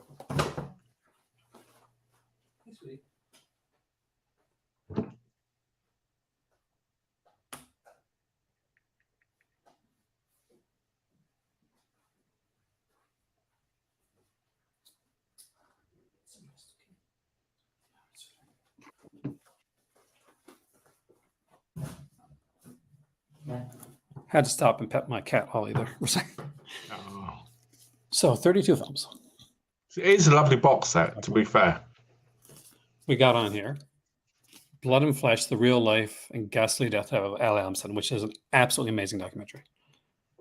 The Female Bunch, which is fun. Psycho a Go-Go, which is cheesy fun. The Fiend with the Electronic Brain. Again, had fun with that. Blood of Ghastly Horror. Five Bloody Graves, not the best. I'm not going to lie. Halfway to Hell is okay. That's the Psycho one, I think. I have to check again. Horror of the Blood Monsters. Blood of Dracula's Castle. Also playing Dracula's Castle, the same thing.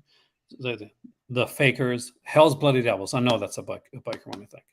Dracula versus Frankenstein, which was just No, Sherry's in there, wasn't there? Dracula versus Frankenstein.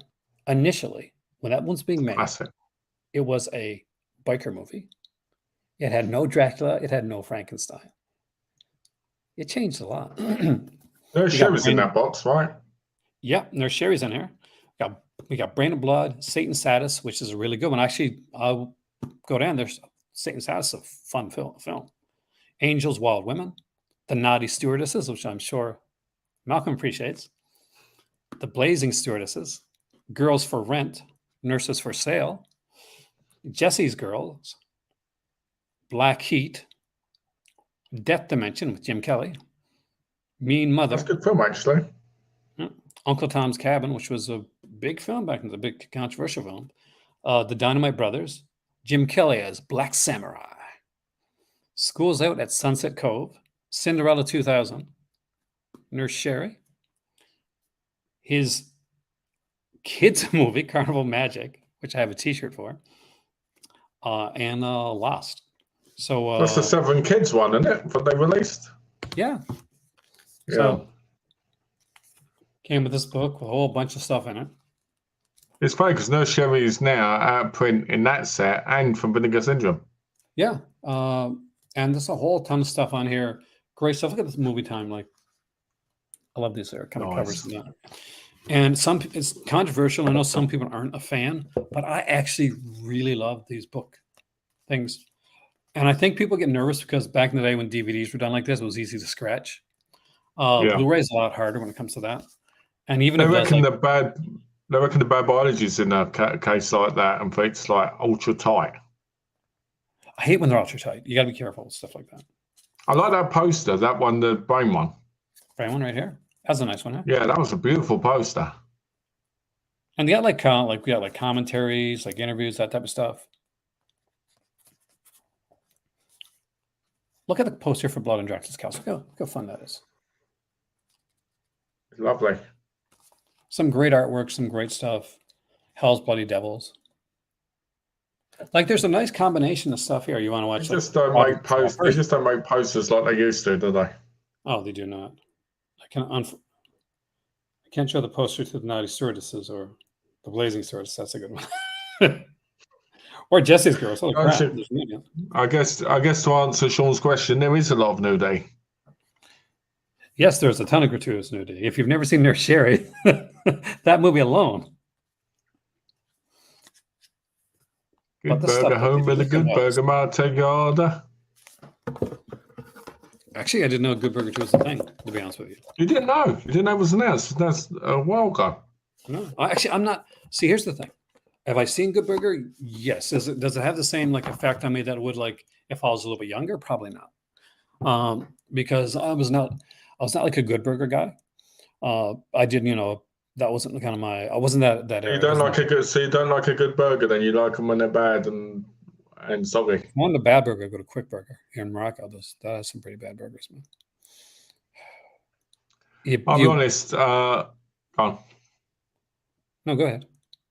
I was going to say, I'll be honest with you, I watched Good Burger when it aired on Nickelodeon back in the day. And I watched it again a couple of years ago. It's a great movie for its time, but when you get older, sometimes it feels a lot of people have nostalgia for certain things. Me, I don't, unless it's something like Saved by the Bell or something like that. But I will watch the second one, but I've never been a massive fan. A Jungle Burger. I don't know what that is. A Jungle Burger is basically when you get a bun, right? You get a woman. Don't go there. Right? And this is not Patreon. And you take the bun, right? And what you do is you put it down there like this, and you go, it's time for a fading. There you go. Is that a movie? I don't know. I don't know. What's Jungle Burger? Do you know? I mean, I'm not excited about a lot of. Well, obviously, I'm trying desperately not to talk about new movies now. Basically, because I support the SAG-AFTRA strike. I really do. So that's why you don't see me talking about some stuff that's coming out. Have I watched stuff? Yes. Am I instead talking about crazy stuff like this? Yeah. And I'm following along pretty much with what the reviewers are doing right now on YouTube. And okay, what are you talking about? So if you watch Dead Meat, for instance, rather than talk about some of the kill counts that he normally does, or the newer stuff in that, what he'll do is he did what was it, the one I need a. So is this just like a standard solidarity thing by them not doing the new ones? Yeah. More than anything else. More than anything else. It's like that, and because you never know. Here's the thing. Dead Meat, for instance, they're a podcaster. They have a very popular YouTube channel with kill count. Oh no, just in case somebody else didn't know. No, okay. But great basically, they've done stuff with films, and they've did stuff with they're in Scream 5. They did like cameo on there, and they've kind of worked out. They did their own film, so a lot of these people probably work or want to work with SAG after it. So you don't want to be biting the hand that eventually can feed you. Jungle Bird is a British title for a movie called Tarzoon: Shame of the Jungle, X-rated animated parody. My dad has probably seen it. I've never heard of it before. That's crazy. It doesn't actually sound like my type of thing. I know Rocky Safridi did one. You showed off all these animations earlier, and you're telling me you don't want an X-rated one? Well, the I'm shocked. not like there's good X-rated ones. I got like the what's it called, Section Comics from Vinegar Syndrome. That's got some nice stuff. You like that, did you? I thought the first one was a bit. The film was the film was awful. Yeah, but the cartoons, like bonus ones, yeah, that was pretty good. Yeah, that's what I bought it for. I didn't buy it for that. That's the one. Yeah, thank one. you. That's the one I remember. Rocky Safridi. Everybody remembers Rocky Safridi because he did like Joe D'Amato, like who did a lot of like Italian like horror stuff. And he did actually, speak of the devil. I think Joe D'Amato is the guy that, correct me if I'm wrong, directed Emmanuel Americas. Yeah, he did. So he's got some weird like thoughts in films. But Rocco Siffredi was an adult star, and he did a lot of like really high budgeted adult films. So if you watch Rocco Siffredi stuff, you're going to see like the budget is like way higher than like. There's actually 3 Star Trek parodies. Triple X Star Trek parodies, and one of them's got Sasha Grey in, I believe, or maybe 2 of them do. Flash Gordon, which is not an adult film, by the way, but is really fun. And Flash Gordon, and there's Flash Gordon 2, which is not as good. Was I think Attack the Cosmic Cheerleaders was the sequel. Flash Gordon has some amazing like stop motion animation in it. Oh, that's interesting. What? So the 7 films ship my order. Yeah. I just got an email from FedEx, and they're sending it through FedEx. Oh, so you better follow it. That's nice, because that means I'll get it probably by Monday or Tuesday instead of like, years. I think we've won him over, Malcolm. He's 4K. 4K. I had said to you, Glenn, didn't I? I said, because Aaron said, tell Dad. So I said, Dad, get 4K plus, and we can be close, and we can be, family. And now you've got 4K player, you're going to get more 4Ks, and you're going to say to me, you're the greatest. See, I know. We've got you now, Glenn. We've got you on the 4K train. Now we just need to get the whole train of 4K, so they go, ooh, into your collection. The best 4Ks. Get some of the adult 4Ks. Get some of the Vinegar Syndrome 4Ks. Get some Blue Undergrounds. Oh, everybody needs some Blue Underground 4K in the collection. Get Stiff Competition. That was brilliant on 4K. Does it really? Yeah, it does. It looks really good. Malcolm the Corruptor. See? Yeah. So there you go. See, it's not me. It's not me tempting you to buy stuff. It's all you. I'm just. See, you're tempting me, and I'm tempting him. It's a vicious cycle. It is. It is. So who's Dad tempting?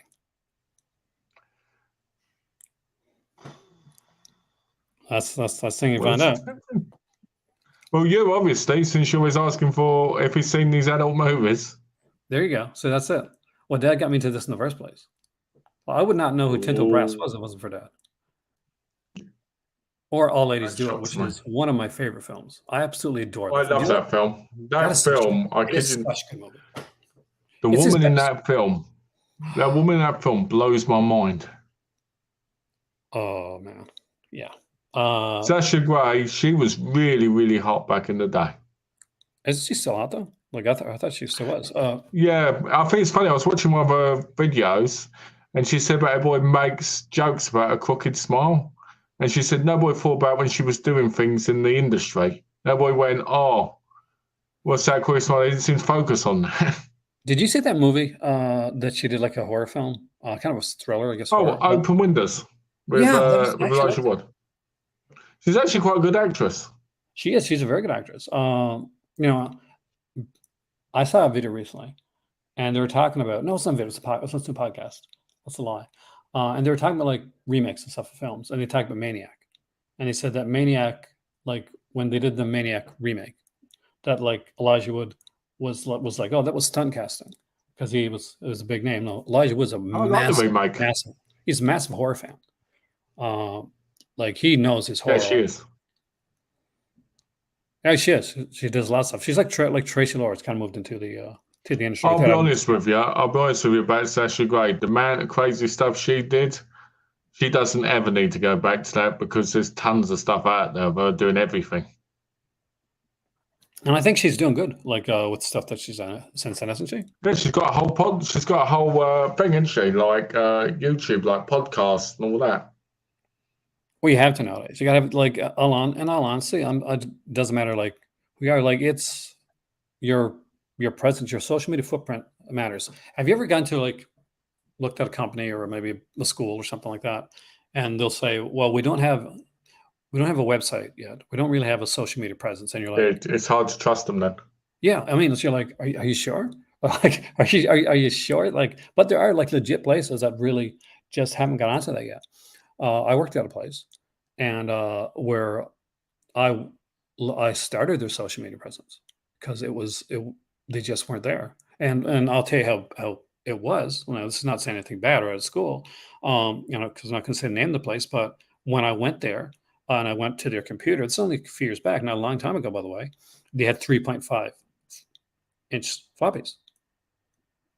I'm not joking. I'm like, we're talking about like way like that's what their files were on. We're on 3.5, and I'm like, what am I supposed to do with this? Because I was trying to put out a newsletter, and I looked at their newsletter, and it wasn't formatted.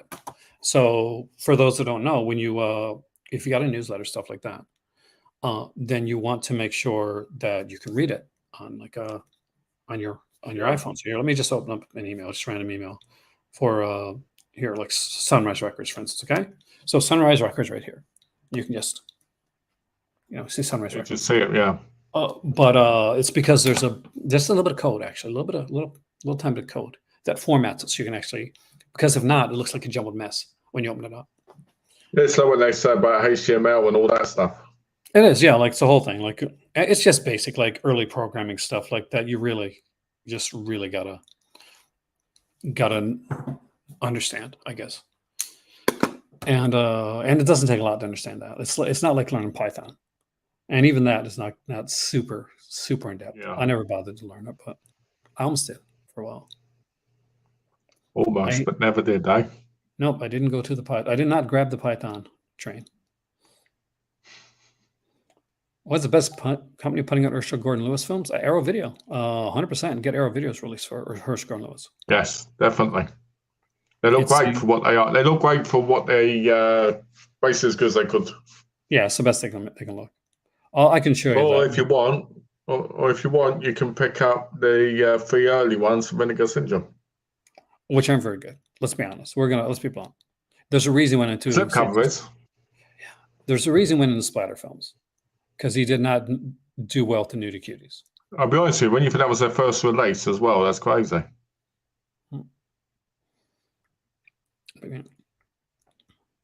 But it's been like I guess at over 3 hours. It's time to end the video for tonight because I got to go feed the kitty cats outside. Okay. Well, I'll say this. Go ahead. I was going to say this quickly. When my Severin stuff comes, I might show them off in one of these videos. That'll be fun. Yeah, we can talk about them a bit, and check out Patreon for the Playboy things. If you want to watch it just for Glenn alone, brilliant. And some amazing stuff coming in October. October's gonna be a big month. Get you in. October. Some interesting things coming up. Fingers crossed on certain ones. But here we go, guys. It's been 3 hours and 18 minutes, and I've got to go outside and feed the cats. So that's going to be different tonight. Actually, it's going to be different. I wonder how many will be there. Our area was there was the right next to us. there was there's a building there, and they're kind of like interconnected. And there's like this big, what you call it? What's the word I'm looking for? The big like Pillar? Yeah, pillar. Thank you. And it was kind of the outside, the casing of the pillar had totally been broken out. Yeah. The pillar was okay. The pillar Ooh. was fine, but the casing was gone, and there's some cracks in the walls. Luckily, So I guess they'll be reinforcing that, right? yeah, they'll have to. Now, like, I was shocked, like we didn't get hit like that, but it was right. We're literally like the building right over. But there you go, guys. Well, hopefully cats will be there. They won't be too scared, from yesterday. Some of them came out, like we literally did. We went out, like, so we were outside already. Everybody was outside. Like there were people that stayed outside all night, and they were like outside sleeping because they were frightened to go back inside. And but we said, well, we're outside anyway, so we grabbed the cat food, went and fed the cats around the streets, and then there was definitely a few of them came out. Little one called Stubby that we like. It's kind of we kind of name the cats outside sometimes, which we shouldn't do because it makes me want to bring them home. You get attached. Yeah. All right. Thank you for joining us here in a rambling but hopefully fun Cult of Cinema. Yep. Where we talked a little bit about everything, and catch us next time because there's more announcements coming up. And before we know it, guys, that Vinegar Syndrome pre-order for November is going to be coming up. And that's got to be coming soon, isn't it? It's what's the 9th? It's the 10th right now. So yeah, I would say that'll be coming very soon. 15th. I'd say probably this weekend. All right, guys. Thank you so much. And I'll see you next time. Remember, hug your loved ones. You never know. Have a wonderful day. And thank you so much, Malcolm, for coming in, man. Welcome. Take care.